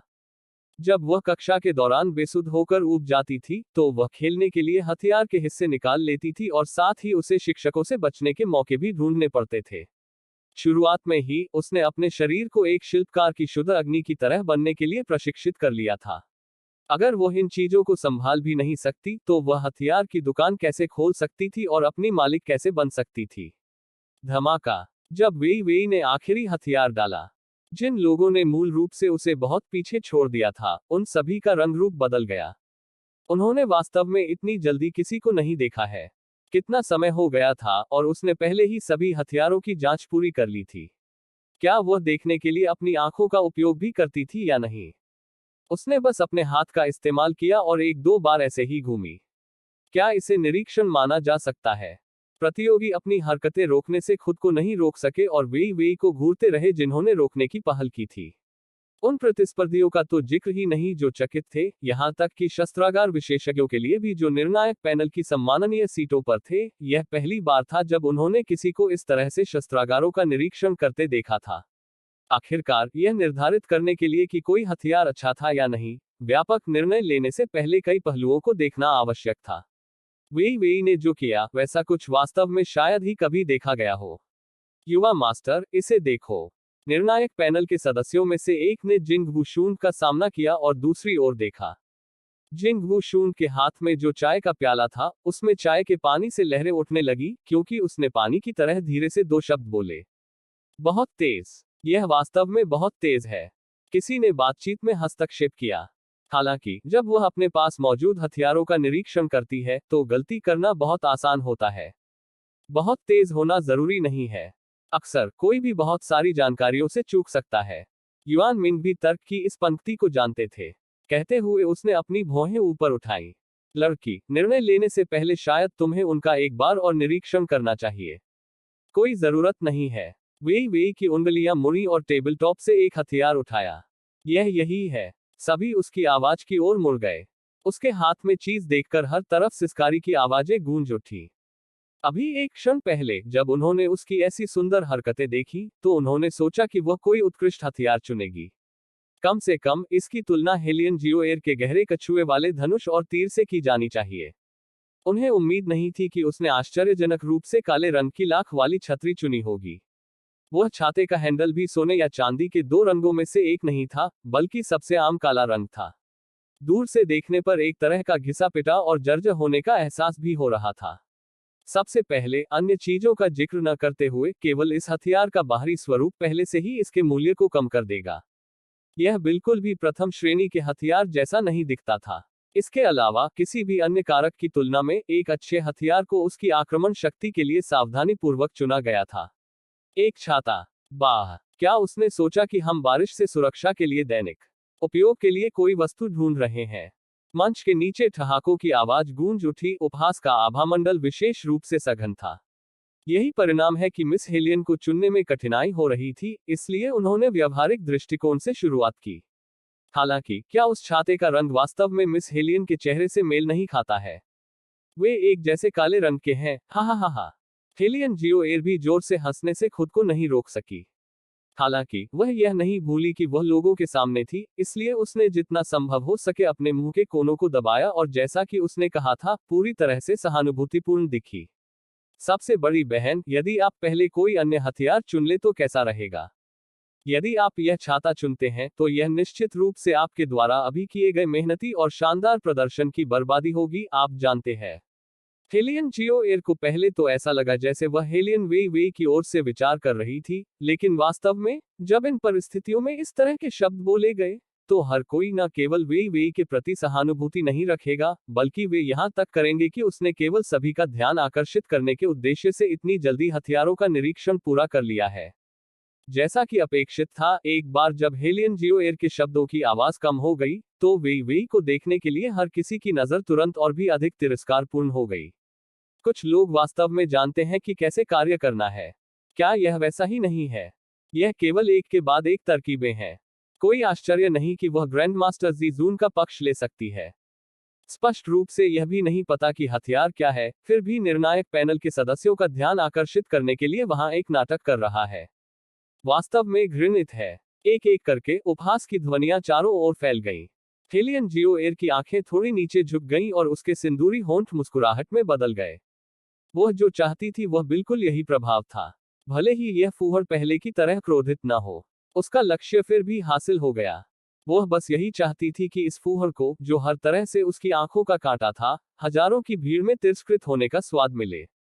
हालांकि वेई वेई के चेहरे पर बदलाव का कोई निशान नहीं था और पहले की तरह केवल एक विकृत मुस्कुराहट की अभिव्यक्ति स्पष्ट रूप से दिखाई दे रही थी, क्योंकि उसने अपनी चौड़ी और विशाल लाल आस्तीन ऊपर उठाई थी, जो खून की तरह लाल थी और ऐसा लग रहा था जैसे वह नश्वर दुनिया में एक रक्त कमल थी। इसके बाद उसने अपना मुंह खोला। प्रत्येक शब्द के बाद रुकना, 1000 पाउंड जितना वजनदार। निर्णायक पैनल के सदस्यों ने अभी तक उत्तर की घोषणा नहीं की है। क्या आप लोग कुछ ज्यादा ही शोर शराबे वाले नहीं हैं? वेई वेई ने अपने बाएं हाथ में छाता लिया और उसे फर्श पर टिका दिया। वह निश्चिंत रूप, एक रानी की भावना, स्वाभाविक और सहज लग रहा था। वह वैसे ही आलस्य से वहीं खड़ी रही, दरअसल लोगों को एक तरह के जुल्म का निराकार एहसास करा रही थी। जो कुछ कहा गया उसे सुनने के बाद एक युवक निजी कमरे में बैठा था और उसकी आंखों की शांत गहराइयों में मुश्किल से समझ में आने वाले रंगों की रेखाएं झलक रही थी। यह समझना असंभव है कि रंग के इस गहरे रंग का क्या मतलब है। बस इतना ही, वे दो सेक्सी पतले होंठ थोड़े उभरे हुए लग रहे थे, जो एक विकृत प्रवृत्ति को प्रमुखता से प्रकट कर रहे थे। उसके पास खड़ा लाल बालों वाला आदमी किसी जानवर की तरह अपनी आंखें मल रहा था। मास्टर, अभी अभी आप मुस्कुराए। युवक कुछ नहीं बोला और केवल उसकी ओर देखता रहा। गहरे काले रंग की पुतलियां थोड़ी सिकुड़ी हुई थी। लाल बालों वाले आदमी ने अपने पंजे पीछे खींच लिए और फुसफुसाहट में बुदबुदाते हुए अपनी नाक पर हाथ फेरा। क्या यह ठीक नहीं है अगर मैंने इसे सही ढंग से नहीं देखा? फिर युवक ने आखिरकार अपनी नजरें हटा ली और ठंडे और उदासीन स्वर में कहा, आप पहले ही बहुत साल जी चुके हैं। अपनी आंखों को धुंधला होने से बचाना कठिन है। यह महामहिम बुजुर्गों की दुर्दशा को समझ सकते हैं। लाल बालों वाला आदमी, इसीलिए वे कहते हैं कि कोई किसी भी प्रकार के गुरु की सेवा करे, ऐसी जहरीली जीभ वाले की सेवा न करे कि उसकी सेवा करते समय आपको दांत पीसने की इच्छा हो जाए। क्रोधित होकर मौत तक ले जाना अत्यंत क्रोधित करने वाला है, फिर भी इसके लिए उसे मारा नहीं जा सकता। यह आत्मिक जानवर कितना बुरा था। यह सही है, यह कई हजार वर्षों या उससे अधिक समय तक जीवित रहा था, हालांकि आत्मिक जानवरों के बीच इसके बाद भी इसकी इच्छा थी, ठीक है। जब भी वे छोटे आत्मिक जानवर इसे देखते थे, उनके गाल लाल हो जाते थे और उनके कान भाप से भर जाते थे। यह केवल इसलिए था क्योंकि वह इतना समर्पित था कि उसने एक साथी खोजने के मुद्दे के बारे में नहीं सोचा था। मास्टर ने अब अप्रत्याशित रूप से कहा कि यह बुजुर्ग था। हफ हफ, देखें कि यह कल कैसे एक युवा व्यक्ति में बदल जाएगा। युवक की अभिव्यक्ति अपरिवर्तित थी क्योंकि उसने अपने पीछे के आध्यात्मिक जानवर को दीवार को खरोंचने दिया। दूर रखी उनकी नजर फिर मंच पर पड़ी। इस समय सभी प्रतियोगियों ने अपने अपने हथियारों का चयन पहले ही पूरा कर लिया था। सभी 18 आयुध प्रतियोगियों के हाथों की हथेलियों में रखे गए थे। निर्णायक मंडल में से एक बुजुर्ग खड़ा हुआ, उसकी आवाज तेज और स्पष्ट थी। ऐसा लग रहा था जैसे हर कोई तैयार है। तो फिर अभी चलो युवा मास्टर वु शूंग आए और सही उत्तर की घोषणा करें। उनके द्वारा व्यक्तिगत रूप से बनाए गए हथियार वास्तव में किसके हाथ में थे, यह भी हम नहीं जानते। हे युवा मास्टर, कृपया। जिंग वू शूंग ने उस बुजुर्ग का सामना किया और जेड की तरह गर्मजोशी और खूबसूरती से मुस्कुराया।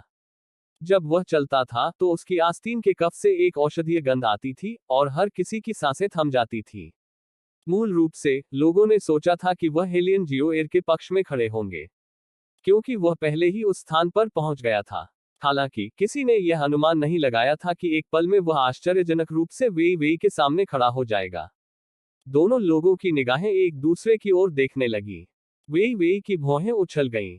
जिंग वू शूंग केवल मुस्कुराए और धीरे से खांसे। मैं पूछना चाहूंगा, मिस हेलियन, आपने इसे क्यों चुना? वेई वेई भी मुस्कुराई, हालांकि उन्होंने इस सवाल का जवाब देने से इनकार कर दिया, जबकि उनके मुंह के सिरे अवर्णनीय रूप से जानबूझकर उठे हुए थे।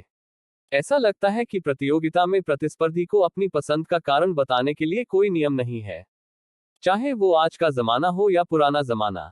असल में यह निर्धारित करना कि कोई हथियार अच्छा है या बुरा, केवल 2 शब्दों पर निर्भर करता है: हत्या करने वाली आत्मा। वेई वेई एक ऐसा व्यक्ति था जो बंदूकें और गोला बारूद संभालने का आदी था। यह बेशर्मी से कहा जा सकता है कि उसकी उपस्थिति में किसी भी हथियार के संबंध में उसे केवल यह सुनिश्चित करने के लिए उसे छूने की जरूरत थी कि इस हथियार में मार्शल स्पिरिट है या नहीं। यहाँ जिस मार्शल स्पिरिट के बारे में बात की गई है उसका निश्चित रूप से यह मतलब नहीं है कि हथियार के अंदर वास्तव में एक आत्मा थी, बल्कि यह उस प्रकार की रक्त पिपासु राक्षसी प्रकृति की बात कर रहा है मानो वह तैयार थी और कार्रवाई की प्रतीक्षा कर रही थी। 18 आयुध। जब वेई वेई ने पहली बार उनकी ओर देखा तो उसकी नजर भी हरी जेड लंबी दोधारी तलवार की ओर चली गई जिसे हेलियन जियोएर ने चुना था। हालांकि जब वह वास्तव में इन हथियारों के पास पहुंची तब उसे वास्तव में एहसास हुआ कि कौन सा वास्तव में सबसे अच्छा था। हरी जेड लंबी दोधारी तलवार, चाहे वह मार्शल क्यूई हो या जिस तरह से इसे एक साथ रखा गया था, बिल्कुल सही थी। यह बताना संभव है कि यह एक महान गुरु के हाथों से आया है। हालांकि बहुत कोमल। शायद बहुत से लोगों ने सोचा था कि यंग मास्टर वू शूंग वास्तव में एक ऐसा व्यक्ति था जो सांसारिक मामलों से अलग रहता था। आखिरकार अतीत में उसने प्रत्येक हथियार इसी तरह बनाया था।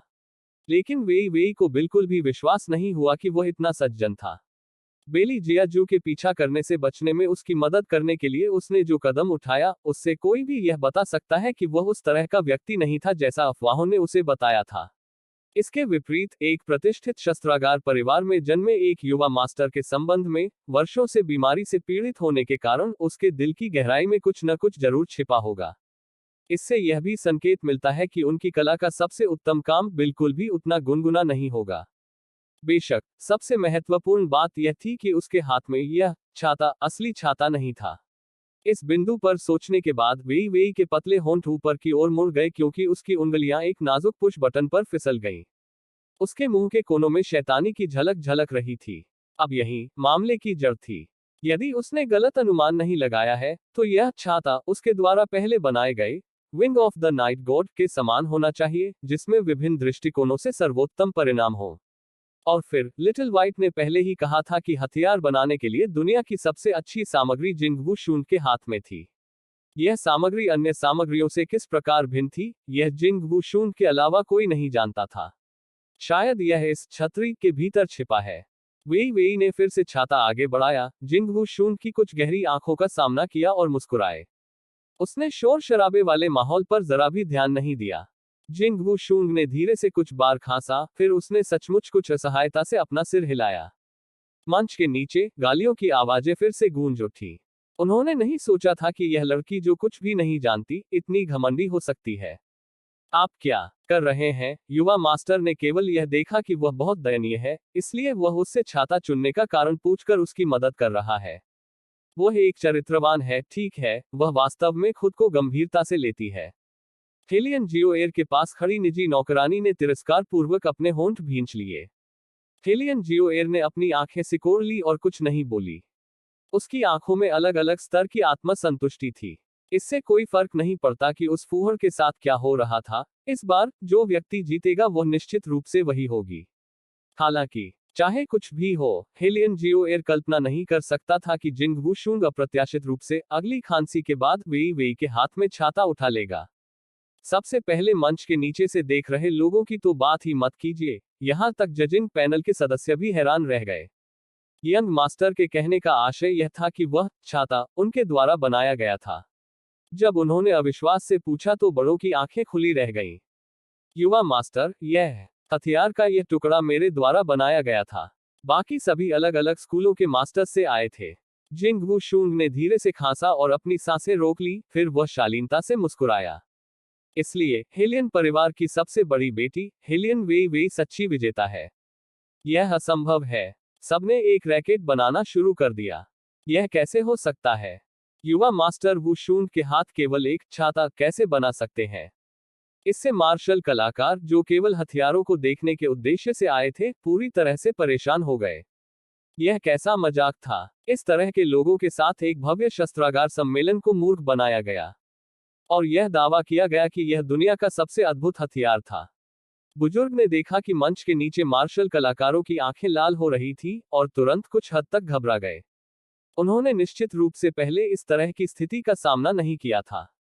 मूल रूप से उन्होंने यह भी सोचा था कि युवा मास्टर वू शून को आमंत्रित करने से आयुध सम्मेलन को और भी अधिक प्रतिष्ठा मिल सकती है। लेकिन अब इससे प्रतिष्ठा कैसे जुड़ रही थी? हे भगवान, यह स्पष्ट रूप से इस परंपरा को ध्वस्त कर रहा था। मंच के नीचे से सवालों का सामना करते हुए जिंगवू शून बिल्कुल भी नहीं बोले। इसके बजाय उसने वेई वेई के हाथों से छाता छीन लिया और जैसे ही उसका हाथ बगल की ओर गया, उसने उसे दबा दिया। वह छाता अप्रत्याशित रूप से गायब हो गया। बहुत अच्छी तरह से गायब हो गया। सबके होश में आने का इंतजार किए बिना केवल एक पॉप ध्वनि सुनाई दी और वह छाता फिर से प्रकट हो गया। एक फीकी चमक दर्शाते हुए वह घूमकर एक तेज, लंबी, एकधारी तलवार बन गई। यह दृश्य देखकर हर कोई अवाक रह गया। जिंगवू शून की आवाज समतल थी क्योंकि उसने अपने पीछे वाले व्यक्ति का सामना किया और निर्देश दिया। अंकल लियांग, मुझ पर हमला करने के लिए अपने 5वें स्तर की मार्शल क्यूई का उपयोग करें। लेकिन युवा मास्टर, आपका स्वास्थ्य। अंकल लियांग की भौहें चिंता से झुक गईं। युवा मास्टर का स्वास्थ्य मूल रूप से पहले से ही खराब था। इसके साथ ही सड़क पर 2 दिनों की भागदौड़ भी बढ़ गई। यदि उसने यह मुक्का मारा तो उसे सचमुच डर है कि युवा मास्टर इसे सहन नहीं कर पाएगा। चिंता मत करो। जिंगवू शून की शक्ल पहले जैसी ही थी, बिना किसी बदलाव के। लेकिन वेई वेई को स्पष्ट रूप से पता था कि उस झिझक में क्या शामिल है। उसने कमोबेश जिंगवू शून से संबंधित अफवाहों के बारे में भी सुना था। इसका संबंध दुर्भाग्य से है कि बहुत अधिक धन और सम्मान के साथ पैदा होने के कारण स्वर्ग को उस प्रतिभा से ईर्ष्या होती थी। **TN स्वर्ग ने अत्यधिक अच्छे भाग्य को कुछ बुरे भाग्य के साथ संतुलित कर दिया है। जन्म के समय से ही उसके पास हथियार बनाने का एक ऐसा जन्मजात कौशल था जिससे पूरी दुनिया ईर्ष्या करती थी। हालांकि उनका स्वास्थ्य सीमित होने के कारण वह हमेशा स्वयं हथियारों का उपयोग करने में असमर्थ रहेंगे। वेई वेई की आंखों में चमक आ गई जब वह जिंगवू शून का सामना करने के लिए टहल रही थी और उसने अपने होठों को हल्की मुस्कान में बदल लिया। मुझे छाता दो। अंकल लियांग को मुझ पर हमला करने दो। उसने पहले ही मोटे तौर पर अनुमान लगा लिया था कि यह व्यक्ति सबके सामने कुछ प्रदर्शित करना चाहता है। जिंगवू शून की निगाहें झिझक गईं।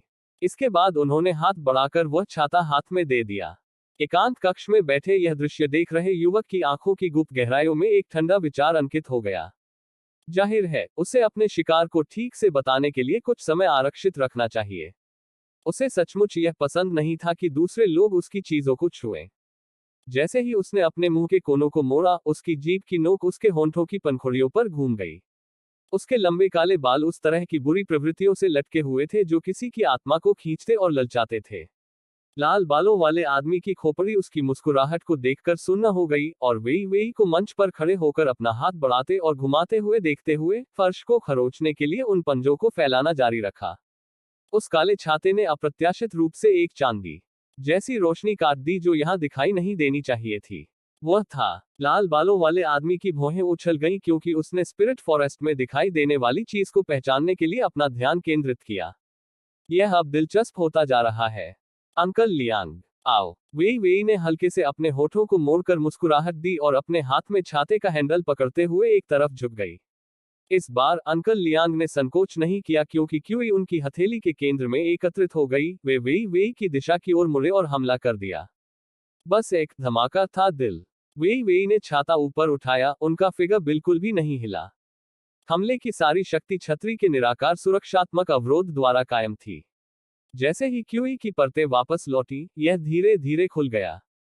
हर कोई स्तब्ध रह गया क्योंकि उन्होंने एक बार में जबरन एक सांस छोड़ी। पूरे कन्वेंशन हॉल में आश्चर्य की चीखें गूंज उठी। बहुत बढ़िया। अगर मेरे पास उस जैसा हथियार हो तो मैं निश्चित रूप से दुनिया में बेजोड़ हो जाऊंगा। युवा मास्टर वू शूंग के योग्य, बहुत बढ़िया। प्रशंसाएं ज्वार की तरह उठी। फिर भी कोई नहीं जानता था कि इस मामले के संबंध में जिंग वू शूंग के दिल की गहराई से भी आश्चर्य के टुकड़े फूट पड़े थे। जब उन्होंने 1000 तंत्र छाता बनाया तो उन्होंने केवल इसकी प्रतिरोधक क्षमता बनाई, इसलिए इसे हमलावर बल को पलटने में सक्षम नहीं होना चाहिए था। फिर भी अब जिंग वू शूंग ने अपनी आंखें नीची कर ली और उस युवा लड़की की ओर देखा जो पहले की तरह हल्के ढंग से मुस्कुरा रही थी, और ऐसा लग रहा था जैसे उसे अचानक कुछ एहसास हुआ हो क्योंकि उसकी आंखों की पुतली अचानक सिकुड़ गई थी। यह उसकी है। उसने 1000 मैकेनिज्म अम्ब्रेला के मार्शल गुणों को बदल दिया। इसकी रक्षात्मक नींव के शीर्ष पर उसने हमले का जवाब देने की क्षमता जोड़ी, और 1000 तंत्र छाता बदलने को तैयार था। इससे साबित हुआ कि 1000 तंत्र छाता ने पहले ही अपने मालिक को पहचानना शुरू कर दिया था। जिंग वू शूंग ने धीरे धीरे अपनी पकड़ ढीली कर दी क्योंकि उसकी आंखों की पुतलियों की रोशनी चुपचाप फिर से समायोजित हो गई। क्या यह वेई वेई अभी भी राजधानी का कुख्यात निकम्मा था? उनकी योग्यताएं केवल इतने तक ही सीमित नहीं थी। 1000 मैकेनिज्म अम्ब्रेला के कार्यों में इतनी जल्दी महारत हासिल करने के लिए हथियारों से अच्छी तरह परिचित होने के अलावा उसे इसे पूरा करने में सक्षम होने के लिए एक गहरी और अथाह मार्शल क्यूई की भी आवश्यकता थी। फिर भी अफवाहों के अनुसार ये दोनों चीजें थी जो वेई वेई के पास मूल रूप से नहीं होनी चाहिए थी। सचमुच एक उत्कृष्ट वस्तु है। छाता मोड़ते समय वेई वेई का हाथ बगल की ओर चला गया। ऐसा लग रहा था कि छाता उसे प्रतिक्रिया दे रहा है क्योंकि उससे हल्की रोशनी निकल रही है। आज्ञाकारी छाता। वेई वेई मुस्कुराए। मुझे तुम्हें तुम्हारे मालिक को लौटा देना चाहिए। जिंग वू शूंग ने उसे देखा और अपने पूर्व परिष्कृत आचरण को पुनः प्राप्त किया। इसके वर्तमान मालिक आप हैं। इस आयुध प्रतियोगिता के संबंध में आपने जीत हासिल की है। इस बार कन्वेंशन हॉल में विशेष रूप से शांति थी। इससे अधिक किसी ने कुछ नहीं कहा क्योंकि वहां तथ्य स्पष्ट रूप से प्रदर्शित थे। वेई वेई ने वास्तव में इस सम्मेलन हॉल के भीतर सबसे लुभावने हथियार चुने, और जिस हेलियन जियो एयर से उन्होंने उम्मीदें लगाई थी वह हार गया। उस समय हेलियन जियो एयर का रंग बेहद भद्दा हो गया था। वह इसे बर्दाश्त नहीं कर सकी क्योंकि उसने अपने हाथों को अपनी लंबी आस्तीन के नीचे कसकर पकड़ लिया था। फिर भी उसके पास सम्मेलन समाप्त होने की प्रतीक्षा करते हुए जबरन अपनी मुस्कुराहट बनाए रखने के अलावा कोई विकल्प नहीं था। वेई वेई की जीत उनके चेहरे पर एक तमाचे की तरह थी। उस फूहड़ की किस्मत इतनी अच्छी कैसे हो सकती है? समृद्ध परिवारों के वे युवा स्वामी, जिन्होंने बहुत सारा पैसा खो दिया था, कुछ हद तक आश्चर्यचकित भी हुए क्योंकि उन्होंने अपने बगल में बैठे मुरोंग चांग फैन को देखने के लिए अपना सिर घुमाया। हे प्रभु, इस लड़की ने हथियार चलाना कब सीखा? क्या तुम्हें इसके बारे में बिल्कुल पता था? यह उसके लिए एक बार का भाग्यशाली अनुमान था। मुरोंग चांग फैन की शांत और एकत्रित आंखें धीरे धीरे उसके हाथों पर टिक गईं। निस्संदेह वह नहीं जानता था। अगर उसे पता होता, शायद कोई नहीं है। जैसा उसने कहा, उसने केवल एक भाग्यशाली अनुमान लगाया। मुरोंग चांग फैंग ने दर्शकों की ओर देखा। उसके निचले जबड़े को बेहद मजबूती से रोका गया था। वे युवा मास्टर भी अब इस बात पर विचार करने के मूड में नहीं थे कि क्या वे सिर्फ एक बार भाग्यशाली थे और उन्होंने एक भाग्यशाली अनुमान लगाया था। वे केवल इतना जानते थे कि इस बार वे निश्चित रूप से बुरी तरह हारेंगे। गोली मारो। दूसरी ओर, एक सुंदर ढंग से सजाए गए निजी कमरे में लाल बालों वाले व्यक्ति ने देखा कि उसके मालिक ने अचानक चाय का प्याला नीचे रख दिया। उसकी भौहें असमंजस में उठ गईं।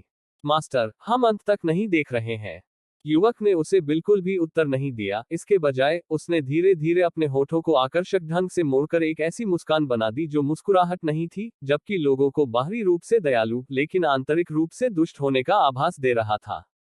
हमें पहले ही जाल में फंस जाना चाहिए।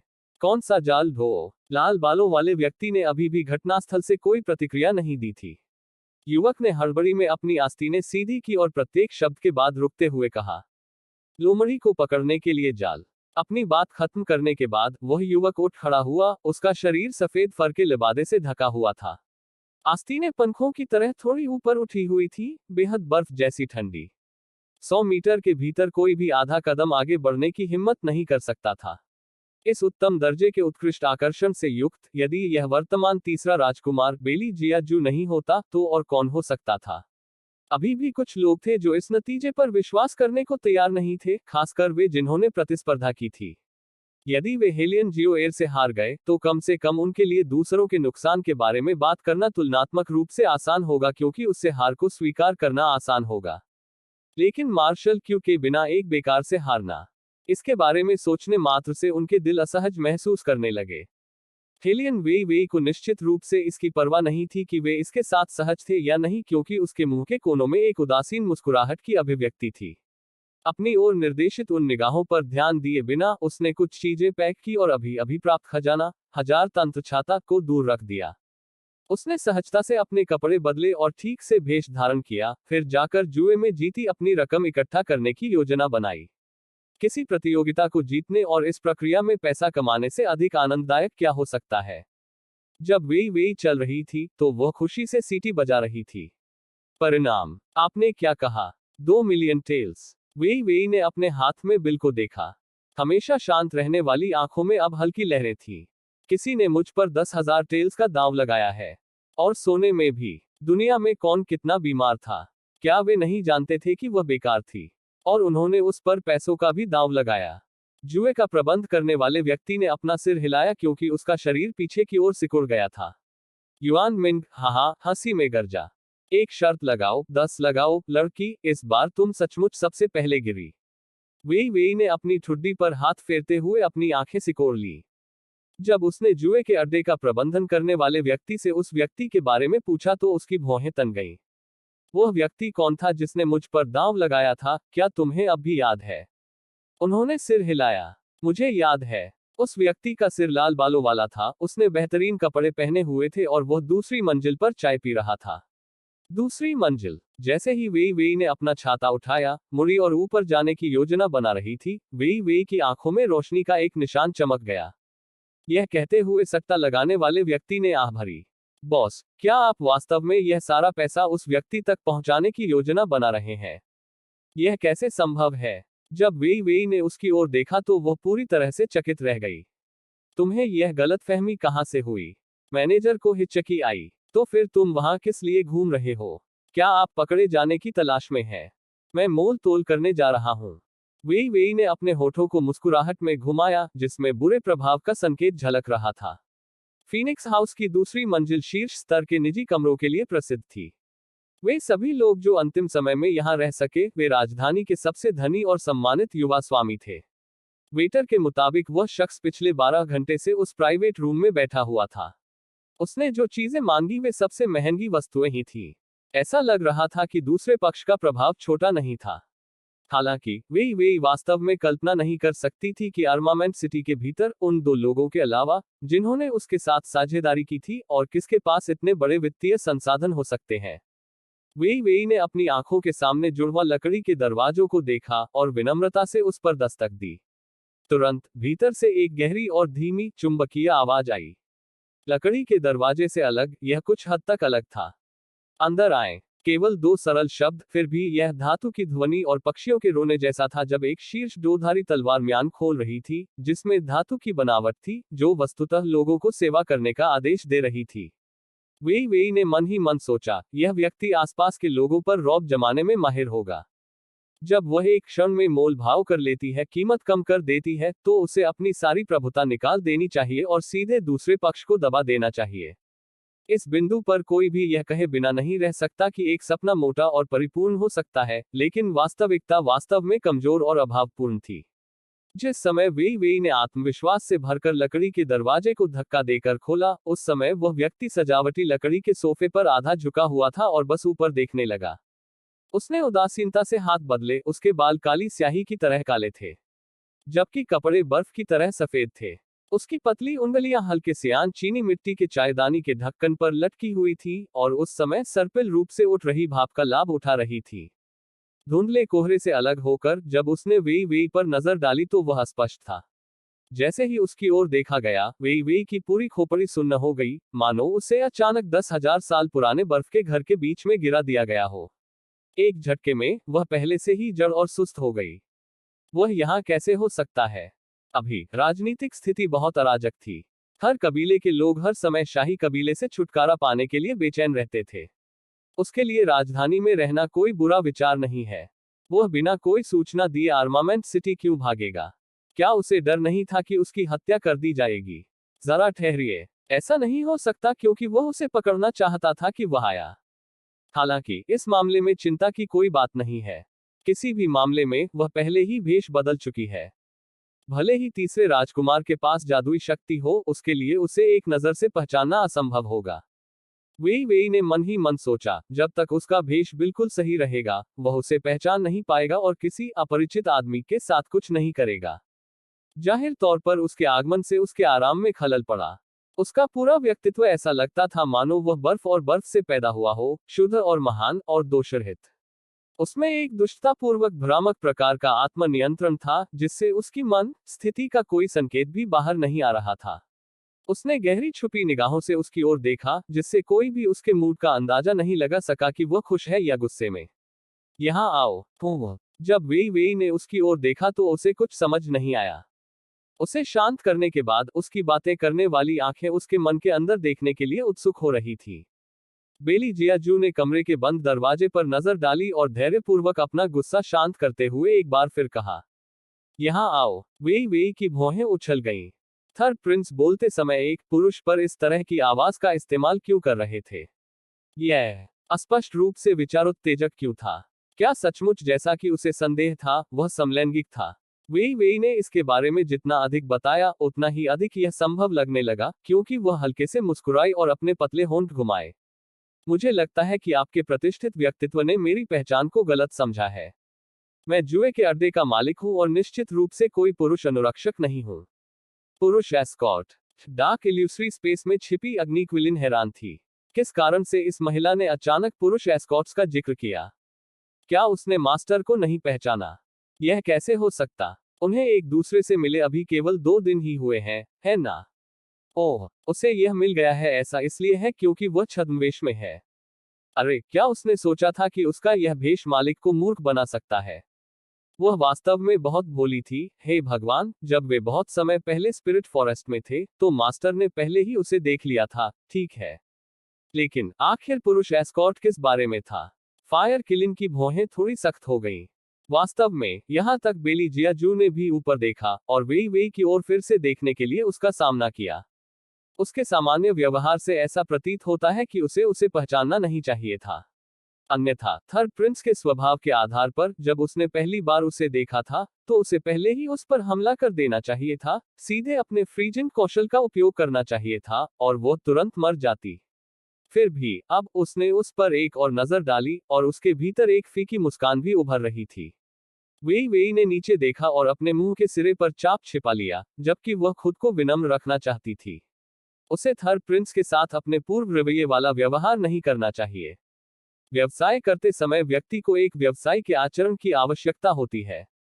बेली जियाजुए ने उसकी उस बेहद अलग, विनम्र अभिव्यक्ति को देखा और उसकी आंखें अचानक डूब गईं। उसकी आंखों की पुतलियों के भीतर की बर्फीली ठंडक भी तुरंत तेजी से फैल गई। चाय के कप को पकड़ने वाला हाथ बाद में बहुत जोर से कस गया, जिससे वह चीनी मिट्टी का कप लगभग उसकी उंगलियों के बीच कुचल गया। वेई वेई ने देखा कि दूसरी पार्टी ने बात नहीं की और यहां तक सोचा कि जब वह बोलती थी तो वह पर्याप्त विस्तृत नहीं थी, और उसने स्पष्ट रूप से समझाया, यदि आपका प्रतिष्ठित व्यक्तित्व सोने की मात्रा को थोड़ा कम कर सकता है, तो मैं आपकी सेवा के लिए कुछ पुरुष अनुरक्षकों को ढूंढने में मदद कर सकता हूं। जो कुछ कहा गया था उसे सुनने के बाद अग्नि क्विलिन ने एक सांस खींची। इस लड़की के कहने का मतलब ये था कि, कहो कि उसका मालिक, आपकी लिप्टों ने उसकी लार को निगल लिया, बस अपने मालिक के चेहरे के उस हिस्से को देखने की हिम्मत नहीं हुई जो ठंडा हो रहा था। यह फिर से सकारात्मक था कि यह लड़की खराब हो गई थी। इसके बारे में क्या ख्याल है? वेई वेई ने महसूस किया कि वह पहले से ही बहुत ईमानदार थी, क्योंकि उसने एक शैतानी मुस्कान का इस्तेमाल किया और बेली जिया जुए को एक नजर से देखा, जिसमें कहा गया था, मैं तुम्हें समझती हूँ। युवक भी मुस्कुराया और मनमोहक शीतलता से भरपूर सुखद आवाज में कहा, जो किसी व्यक्ति की भावनाओं को धोखा देने के लिए उकसाने के लिए थी। आपका काम करने का तरीका बहुत अच्छा है, आपके शब्द बहुत आकर्षक लगते हैं। हालांकि जब बेली जियाजू बोल रहा था, वह भी धीरे धीरे वेई वेई का सामना कर रहा था। जैसे ही वह आगे बढ़ा, उसकी आंखों की रोशनी उसे एक कोने में जाने के लिए मजबूर कर रही थी।